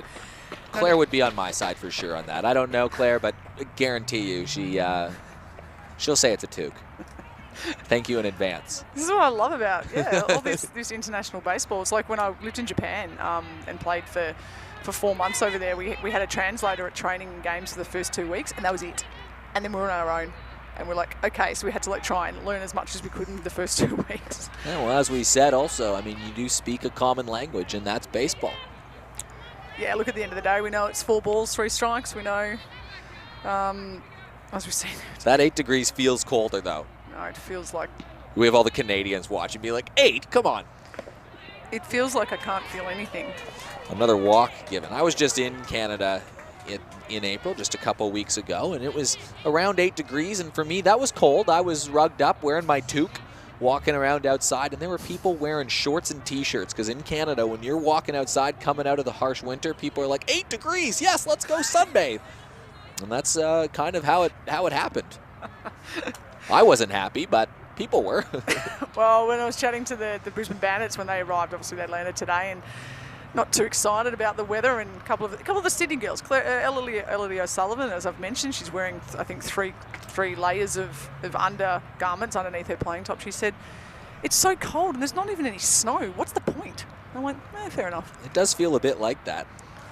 There is some snow in Victoria. You can go travel not too far away from Melbourne, and you can actually go, well, it's actually coming up to skiing and snowboarding season. In the Highlands. There are some fantastic Mount Hotham, Mount Buller. I've been there recently, and I've did some snowboarding. Absolutely loved it. I was a skateboarder as a kid, and I was like, probably think back now and go, what were you doing? Because it was amazing, absolutely amazing. Yeah, it's not too far from Melbourne. Really one of the only places you can catch the slopes in Australia. It's not just that hot desert island like probably people like Claire Eccles might have thought, who's on the mound. This one slips away. This could be a crucial run. It is the go-ahead run. A pass ball on another run, and it's 11-10 for the Victoria Aces.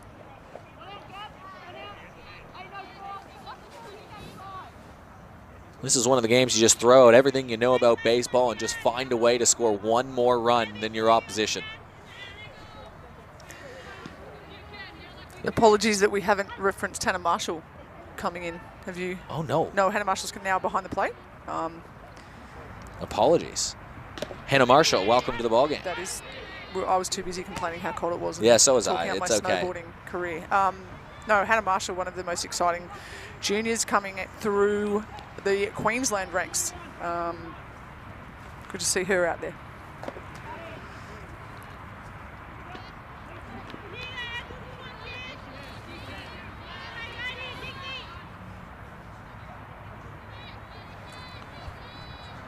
Shea Lillywhite, beat on base twice, has a hit, has a couple RBIs in this game already. Had a big first game, having a big second game. Having a big career, just Shea Lillywhite.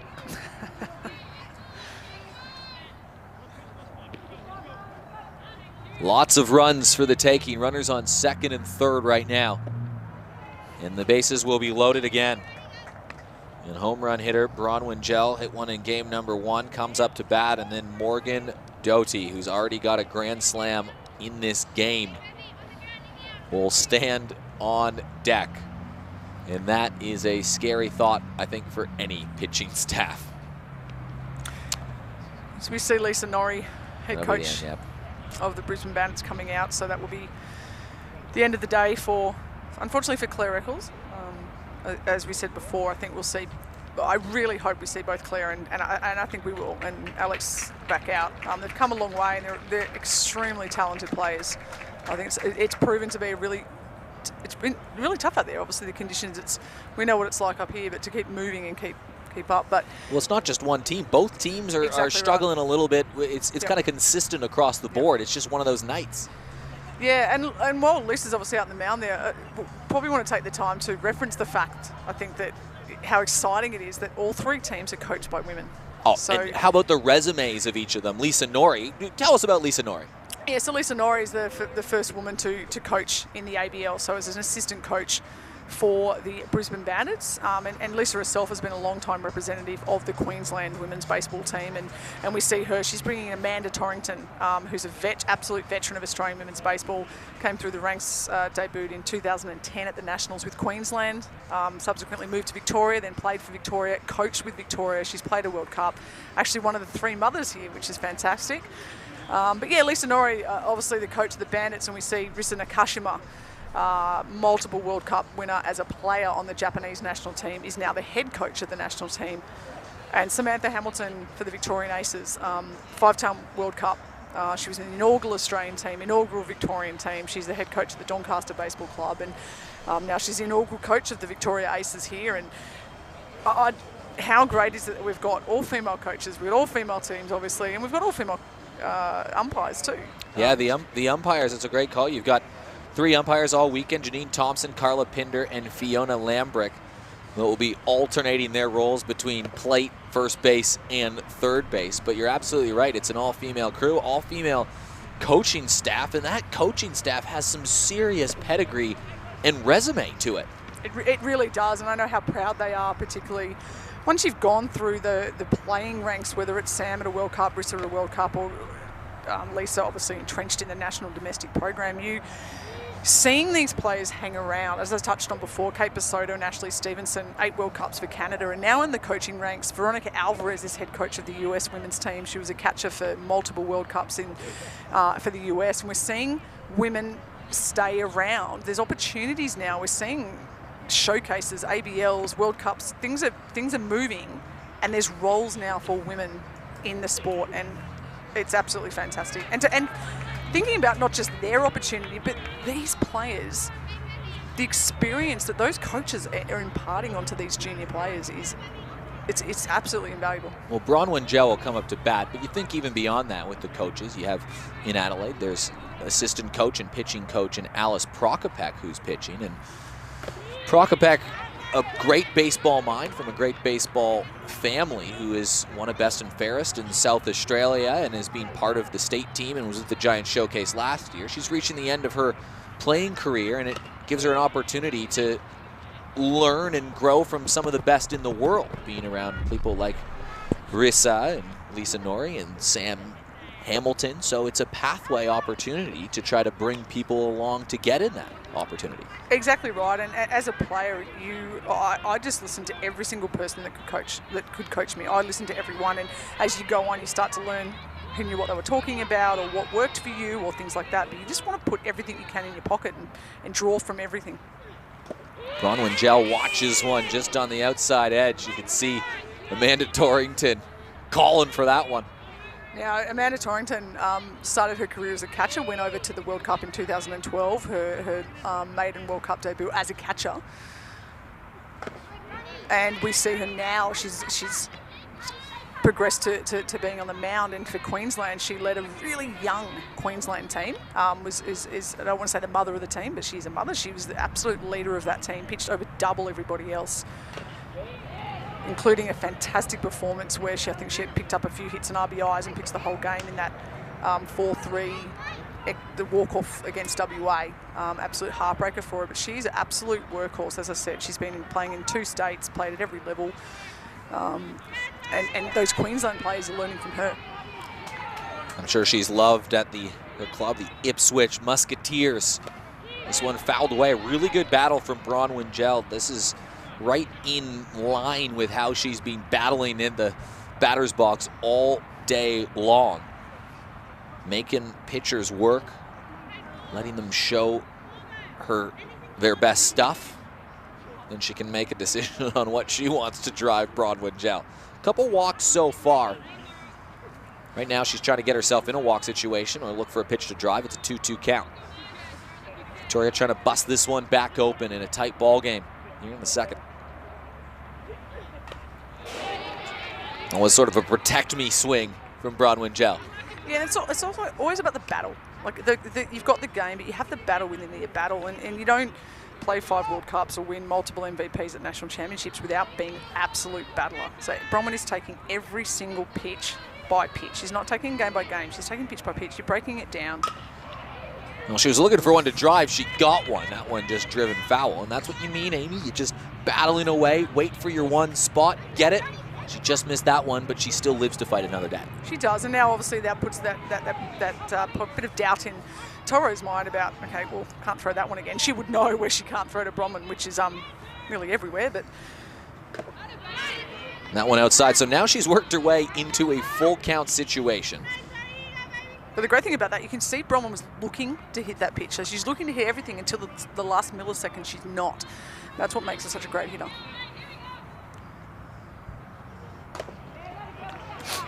And while she probably would have loved something to hit, she'll gladly take a walk because it equates for a run for her side, and it's a 2-run advantage for the Aces.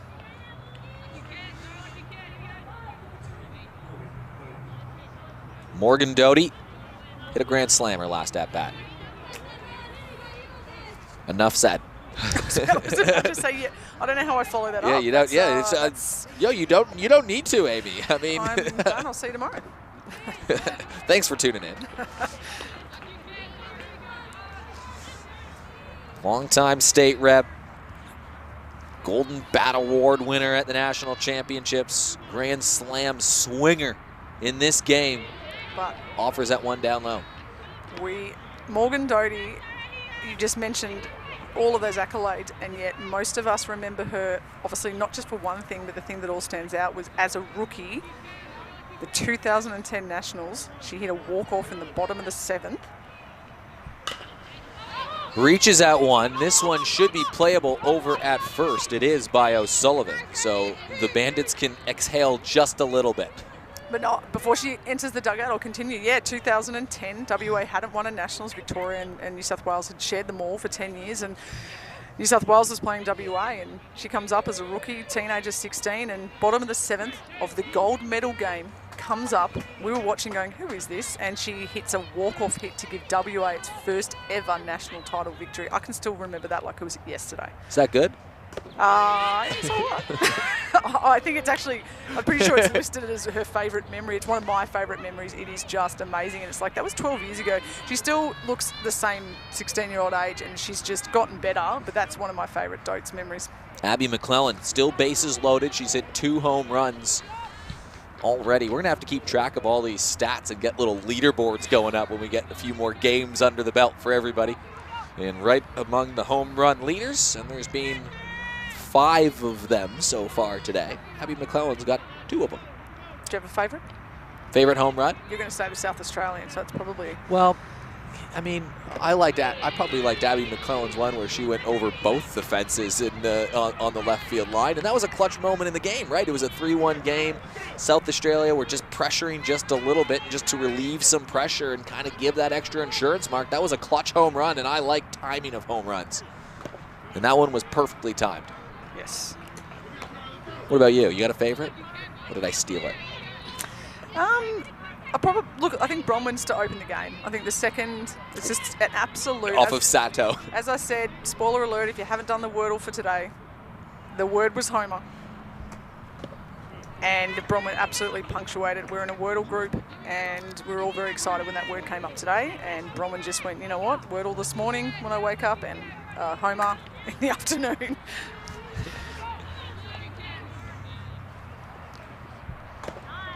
Another run's going to cross the plate as Abby McClellan stands there and takes a 4th ball. A lot of walks tonight. And this will be the 9th batter in the lineup, and it just doesn't get any easier. There's no time to breathe with this Victorian Aces lineup. Tawny Lovering steps in. 7 World Cups. How do you do? Bases loaded in a 13-10 game. Trying to give some extra breathing room because there's really not a lot of time for the Bandits to respond, especially if Victoria can push this 3-run lead to a 5 or 6-run lead.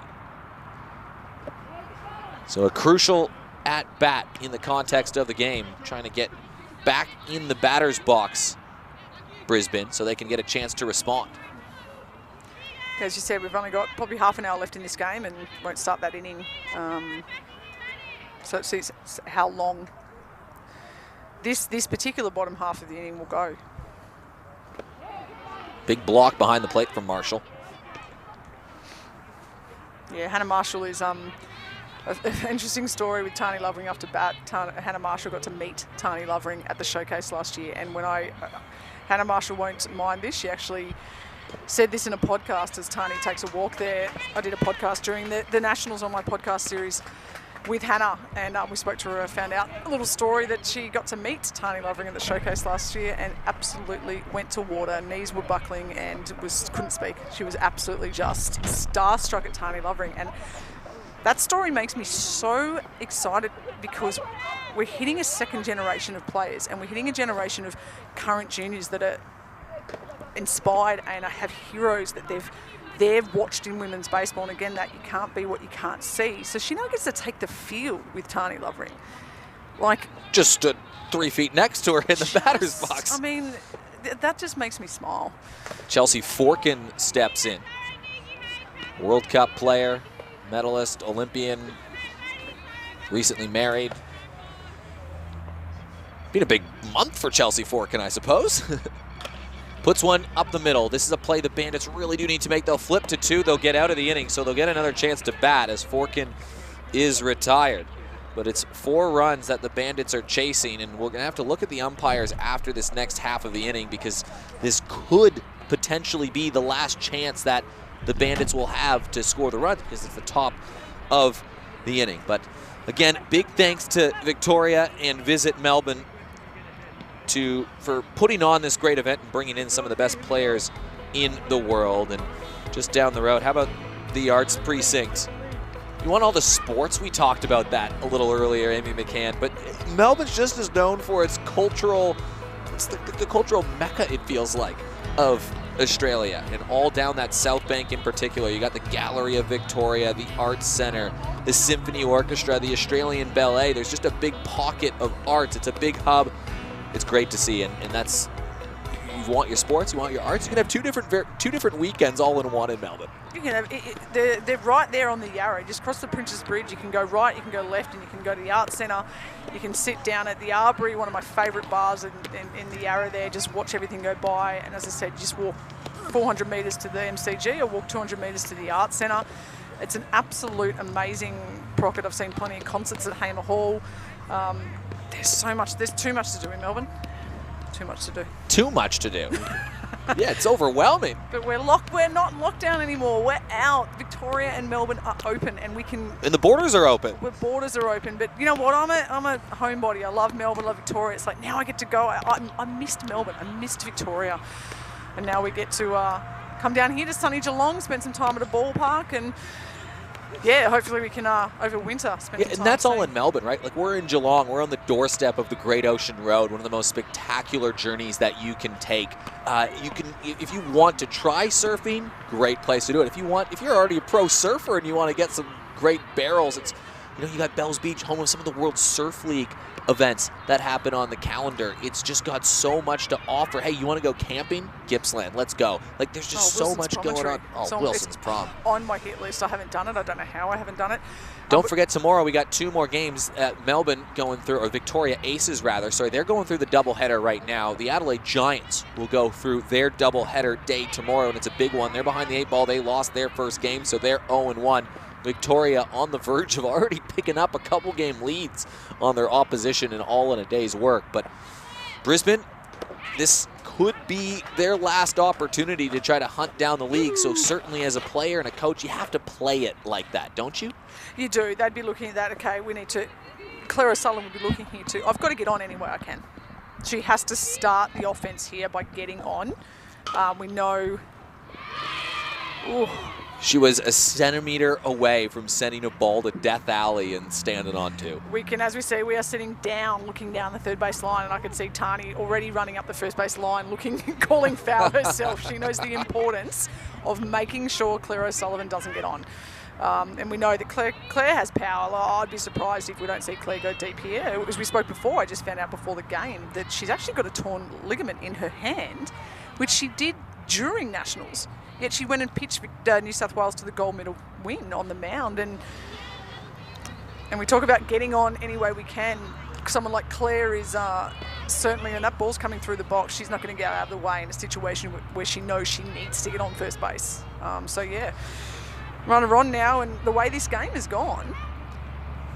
Yeah, there's a couple more twists and turns to come. I'm just going to leave that sentence open. And no outs in the top of the third. Runner on first, and Bandits chasing 4. And what a night Yuki Ishikawa is having. That one rattles up against the wall. O'Sullivan is turning 2. She'll stand into 3. And standing on 2 is Yuki Ishikawa, who has a double and is 3 for 3 tonight. She can hit. That left the infield in a hurry. That was absolutely lasered, and we see it just over the reach of Shay Lillywhite, and Chelsea Falcon had no option but to basically do a backhand slide. She needed to make sure she stopped that ball to try and hold the runners to first and second, keep that double play, triple play in order. But such was the ferocity that ball was hit with, got through to the fence, and runners on second and third. Kayla Borgamaestro steps in. An electrifying player on the Emerald squad. Has been on twice and has scored twice. Has 2 runs on offer. They need 4. There won't be a new inning after this one. It's almost mathematically impossible for 3 outs to go down here and then 3 outs for the Victoria Aces in the bottom. The Bandits need to make this count. They're going to make Gabby Bevan on the mound work for it.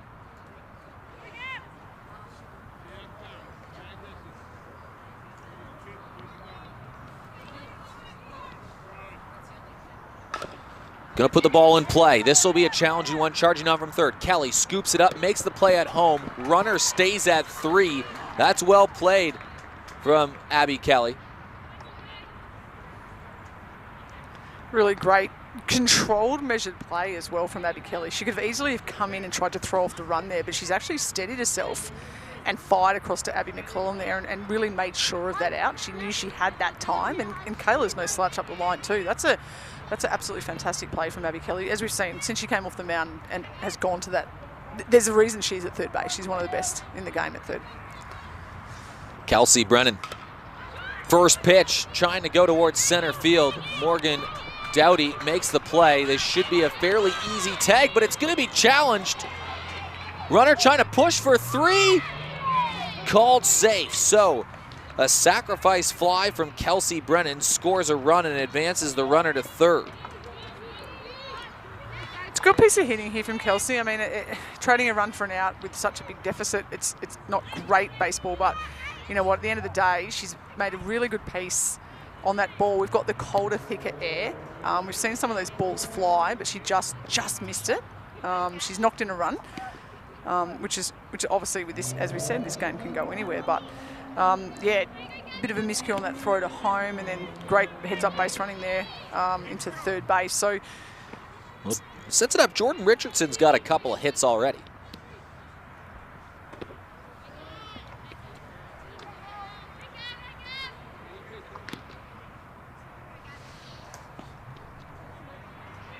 (14-11).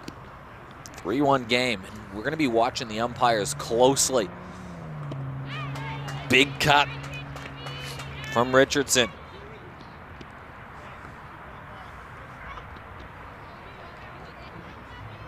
Spent a bit of time playing cricket, and they love to refer to that as big swing, no ding. I think Jordan had a bit of a smile after that hack then. This one straight up in the air. Lovering trying to find it, called off over at third. Abby Kelly, who started on the mound in the game, reaches over and makes the play and retires the Bandits. They hold them just to 1 run. It's 14-11. We'll see if the Aces get sent back out there to bat. I think they will. If they can get 3 quick outs, if they can get that done in about 5 minutes, then they will get a chance to respond, I believe. Again, this is where the nuance comes in a 2-hour time games, is I wish we could have all the answers as commentators. We're just trying to work off the feel of the game. So it's no new innings after an hour, 45, 15 minutes before. So if they can get 3 quick outs, the Bandits might have some more life.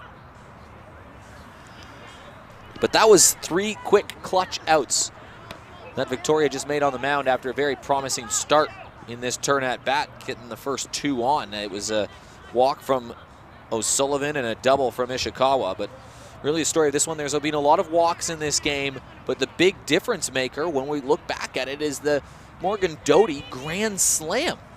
That put 4 runs on the board for Victoria, and without that, we might be sitting at an 11-10 Brisbane lead. Instead, Morgan Doty has taken that away.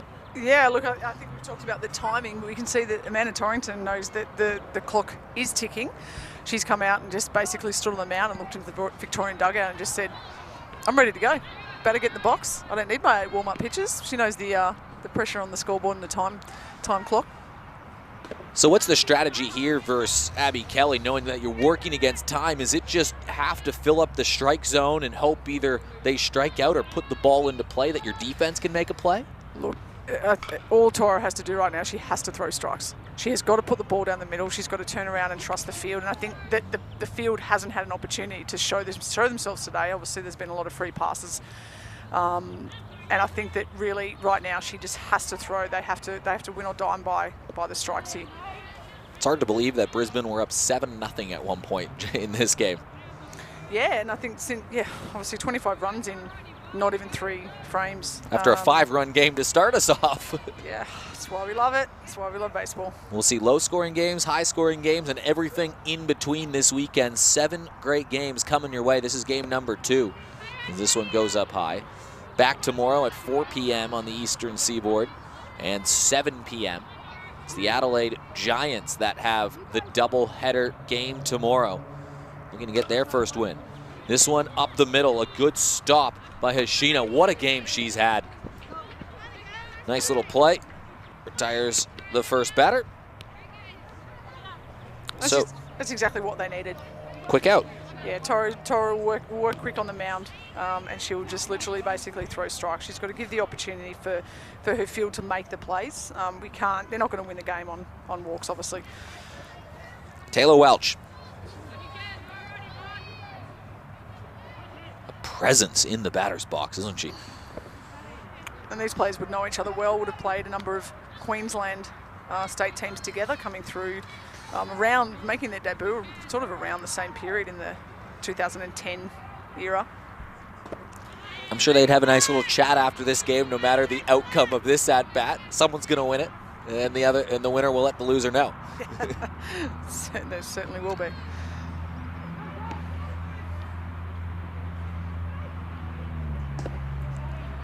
Welch happy to take if it's not close to the zone.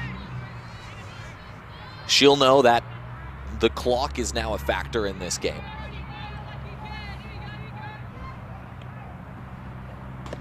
Yeah, this is the situation as a batter. You suddenly, oh, my shoelace is untied. Oh, hang on, I think can I borrow someone else's bat? My bat seems to be broken. Yeah, a fly just flew in my eye. Yeah, look, I forgot my elbow guard that I never wear, and you suddenly get a cramp. It's, we've all been there.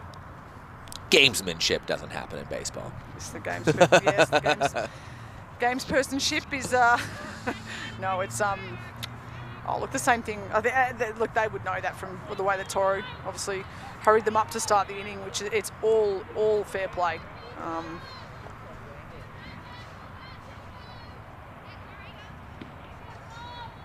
Gabby Bevan.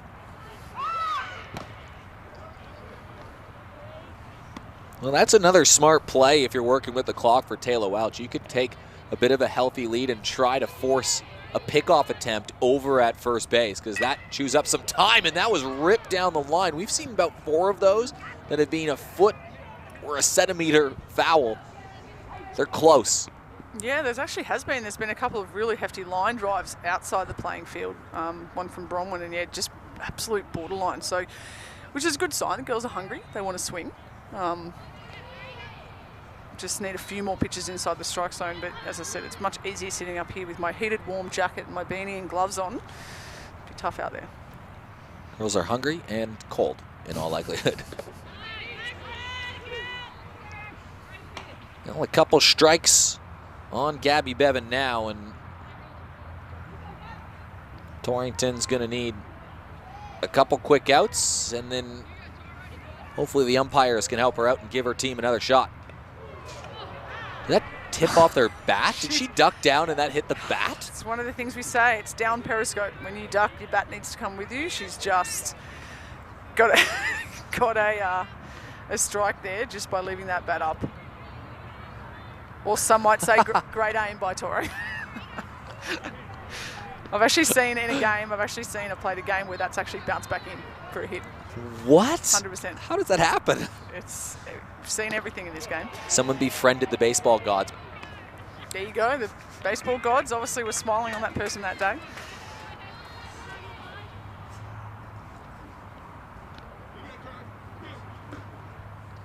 Bevan doing a good job of absorbing some pitches, however.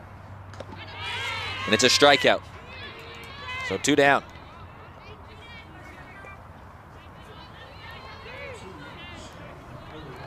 $14 runs for Victoria off 3 hits. They've certainly been patient in the batter's box, haven't they? They've adapted well to what the game situation has presented, and they have taken advantage. And when it mattered the most, Morgan Doty had a monster grand slam, and that is the big factor in this game right now. Yeah, I think we go back, we talked about which of our home runs were the favourite, but I think which of my hits were the favourite. I know we can't go past Morgan Doty, but I'm going to. I'm actually going to go back to the second inning with Shaylee White's hit to centre field. We saw her come up after 7 of 9 batters got walks. She then stayed back and really stayed down on the ball looking for a pitch, fouled one off, and then came up and hit one to centre. It was just an absolutely fantastic at-bat coming after so many pitches outside the strike zone. To be that on was fantastic from Shay. But, yeah, so sorry, Morgs. Your Grand Slam doesn't win it for me. No, it does. I'll give them the time. Well, the Grand Slam didn't come too long after that. That hit allowed the inning to keep going, remember. It was on 2 outs at the time, and that's another factor. That was a 2-out hit. She's out, you don't even get the Morgan Doty Grand Slam. Exactly right. It was just a really fantastic piece of hitting in a game that Victorians have sort of had the bat taken out of their hand in a way. They played the game that's being presented to them. Exactly right. And that's why Shay has won multiple batting titles. Shay, one of my favourite stories with Shay is we went away to the 2004 World Cup, and on the eve of the World Cup, they changed the bat regulations on us, and we couldn't use our -8.5s, -8s, and we had to use nothing but -5s. And Shay was swinging a -8 and had to swing a heavier bat. And she just goes and wins the batting award for the tournament using a bat she hadn't used before. And I'm like, and then she won a bat for doing so. So. Well, she hasn't got out today. She's got that hit and 3 walks. How was she in game number 1? What were her numbers there? Feels so long ago. In the first game, she reached home with a couple of errors too. So she has not been out yet. To second and third base. No, she's basically been on base every single time. That's why she's a leadoff. Yeah, that's if you're the leadoff hitter and your job is to get on base. And she said 6 turns at bat and touched first on all of them. Yeah, hello. She's also scored a couple runs in the first game. Yeah, she scored a few times today too. When you're playing Shay, it feels like she's on base even when she's not even batting. That's just seems like every time she comes up to bat, you're like, didn't you just bat? Weren't you just on base? Bronwyn Gell. She has been aboard with 3 walks in this game. Right on a line drive over to Hoshino. That was a ripper she just took. She had to run into that ball, but that will do it for the side, and that will do it for the game. So Victoria play the game that's presented to them, and they play it well. They win it 14-11, and they'll go to bed happy because they've won both their games of their doubleheader, and they're going to position themselves well, knowing that likely they just need to win one of their last 2 games to get themselves into the gold medal game, or they might not need to do anything at all. You can't take that to chance, I understand that, but they'll be going to bed feeling pretty good at 2-0, better than any of the other alternatives, I suppose.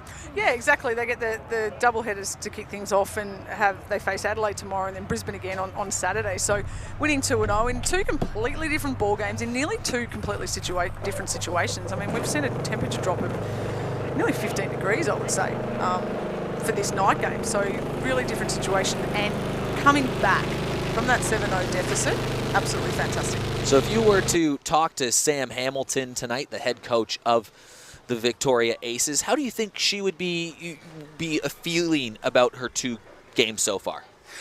Knowing Samantha, she's obviously already looking to tomorrow's game. She's going to looking to build off today's game, but she's already looking, okay, these 2 are in the books, but we're not done. We've got 2 more games, and there's a medal game. And as we look at some of the highlights here from the game, started off with that John McEnroe-esque line ball there from Takara. Great double down the line. That really set up that first inning for the Brisbane Bandits there. Yeah, the Bandits, remember, they used this first inning, and they had a few base hits in that. They actually out-hit the Aces in this game. They had 8 total, but a lot of them came in that first inning. They moved players around the base as well, and they got off to that dream start. It was a 7-0 lead for the Brisbane Bandits. So I reckon if you were to talk to head coach Sam Hamilton, she'd probably be pretty happy that her team was able to come back from a 7-0 deficit, and game that most people would say, oh, we could be in trouble here, and they found a way to play the game and get themselves in that winning position, and they took advantage. But that was the story, was finding the strike zone for a few of the pitchers today. It was, and she'd be really impressed with the way that Abby Kelly came off the mound and went to third base, and how well she played at third base. She had multiple plays. I think as soon as she came off, she had the 3 next plays. That's probably a great lesson to young baseball players. You know, you don't have your day on the mound. You allow 7 runs. She left. There was no outs, and it was 6 runs on the board. 1 more came in, and she had 3 balls hit to her in a row. She doesn't make one of those plays, Brisbane might have the lead right now, and the innings are still going. So credit to Abby Kelly for making that her own in-game adjustment and having a short memory. A goldfish if you're a Ted Lasso fan. Exactly right. Look, at the end of the day, as soon as you throw that pitch, make that error, hit that home run, it's over. There's nothing you can do about it. You can either feed off it or you can dwell on it, and she's obviously just gone, you know what, I've got a job to do at third base here, and you chip away. So I think Sam Hamilton and the Victorian players will be really keen now to go home, get warm, look at both games together, but also in isolation. Look at all the individual plays. I mean, we saw some fantastic hitting from Abby McClellan and Bronwyn Gell in the first game, and Shea Lillywhite and Morgan Doty in the second game. And I'm thinking that a couple of the players like a Chelsea Falk and Taylor Welch looking to warm up over the next couple of days. So there's some really great signs there. And again, they've only used 4 pitches too. And Gabby Bevan was very good in relief. Gabby Bevan is fantastic. Look, she's led Springvale the last couple of years. Here's Abby Kelly, by the way, on third. Sorry to interrupt.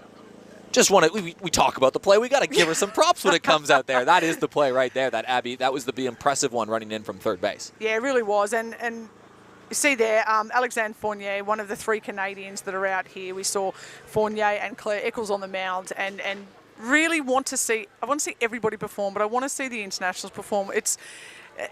There's a lot of Canadians that have come and played in Australia. We've been so fortunate to have players such as Vanessa Riopo, Autumn Mills, Kate Basoda, and the late Amanda Assay make sort of Melbourne their second home. They've played on state teams here, and Australia's a really great place to play baseball, but just as well, more importantly for them, they want to show themselves here. They want to show themselves to their Canadian family and friends watching at home, and I'm really hoping we see both Claire, but particularly obviously Alexandre, back again in the next couple of days. Yeah, it was a 7-0 lead that Victoria had to hunt down, and did they ever hunt it down? And you know, this was a bases loaded force out play, a ball scoots away, and it was little moments like that scored an extra run. And I'm sure Brisbane and all the teams are looking at that and just saying, yeah, it's the value of free bases and making sure that you're making those little plays. And again, this team, Brisbane, remember, they just got together this morning. A lot of their talent flew in this morning. I'm sure that they get to come tomorrow to the ballpark, work on those couple little things, get the communication right with their pitchers and catchers, and there's too much talent on this team not to respond. Exactly right. They're a great. There's the home run, by the way, from Doughty. That was the grand slam. Absolutely fantastic. There's a grin from ear to ear there. But with the Brisbane Bandits, we see they're a mixture. They've got, I think, a chunk of their team spread New South Wales, WA, Queensland, and Canada. So you're bringing those girls in. It's not something we're used to. I mean, I think men pro ball, they're just used to coming in, playing with hey Jono, hey champ. And girls, we tend to migrate to a club and stay at a club for our career, and we're used to our state players. Like the Victorians, they're predominantly Victorian, so they've been playing together, training together.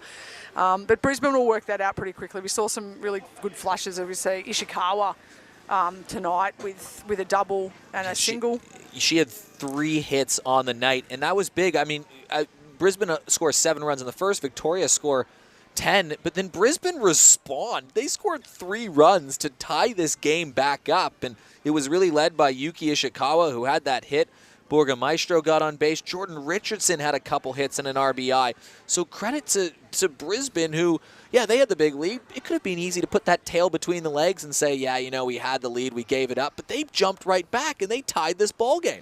Yeah, and I think it's really, you've hit the nail on the head there. I think we spoke about it in the first game, is the girls have turned up to play, because there's a lot of girls who either didn't get the result they wanted at Nationals, or this is their first showcase, or they've been before, they're playing in this team. Everyone wants to win, and we've talked about that grand final on the Sunday. So there's that trophy to play for too. It's not just obviously your TV time and a bit of game time on the field.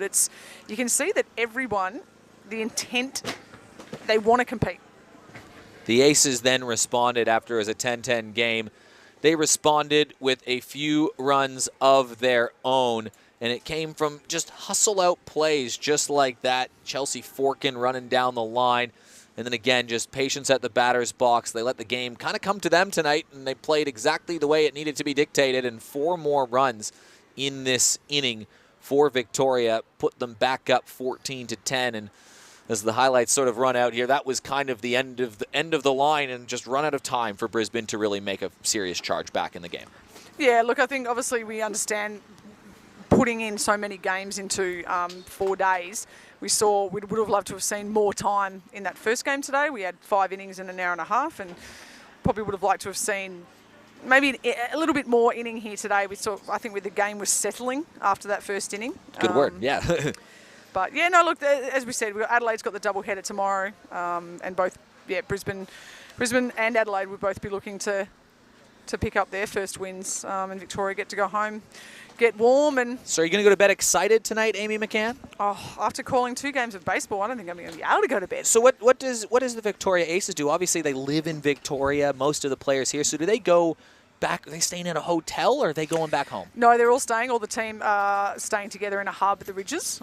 So they will go home. They've got a night. All of the teams are there. All of the teams, yeah. So they've got a night game tomorrow night, the Victorians. So they'll have a nice night. They'll get warm. They will have probably a bit of recovery, do what they need to do individually. There'll probably be a team meeting, but yeah, they've got a bit of a day to relax. Might come down, watch the ball game here, or watch the ball game on TV. So, yeah, it'd be a good day for Victoria. We'll be on TV tomorrow, too. We got another great doubleheader.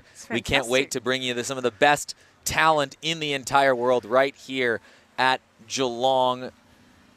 Brought to you by visitmelbourne.com, this whole event. Victorian government bringing some of the best players in the world. Amy, thank you for a great day of baseball. I look forward to tomorrow, and we'll see everybody else then, too.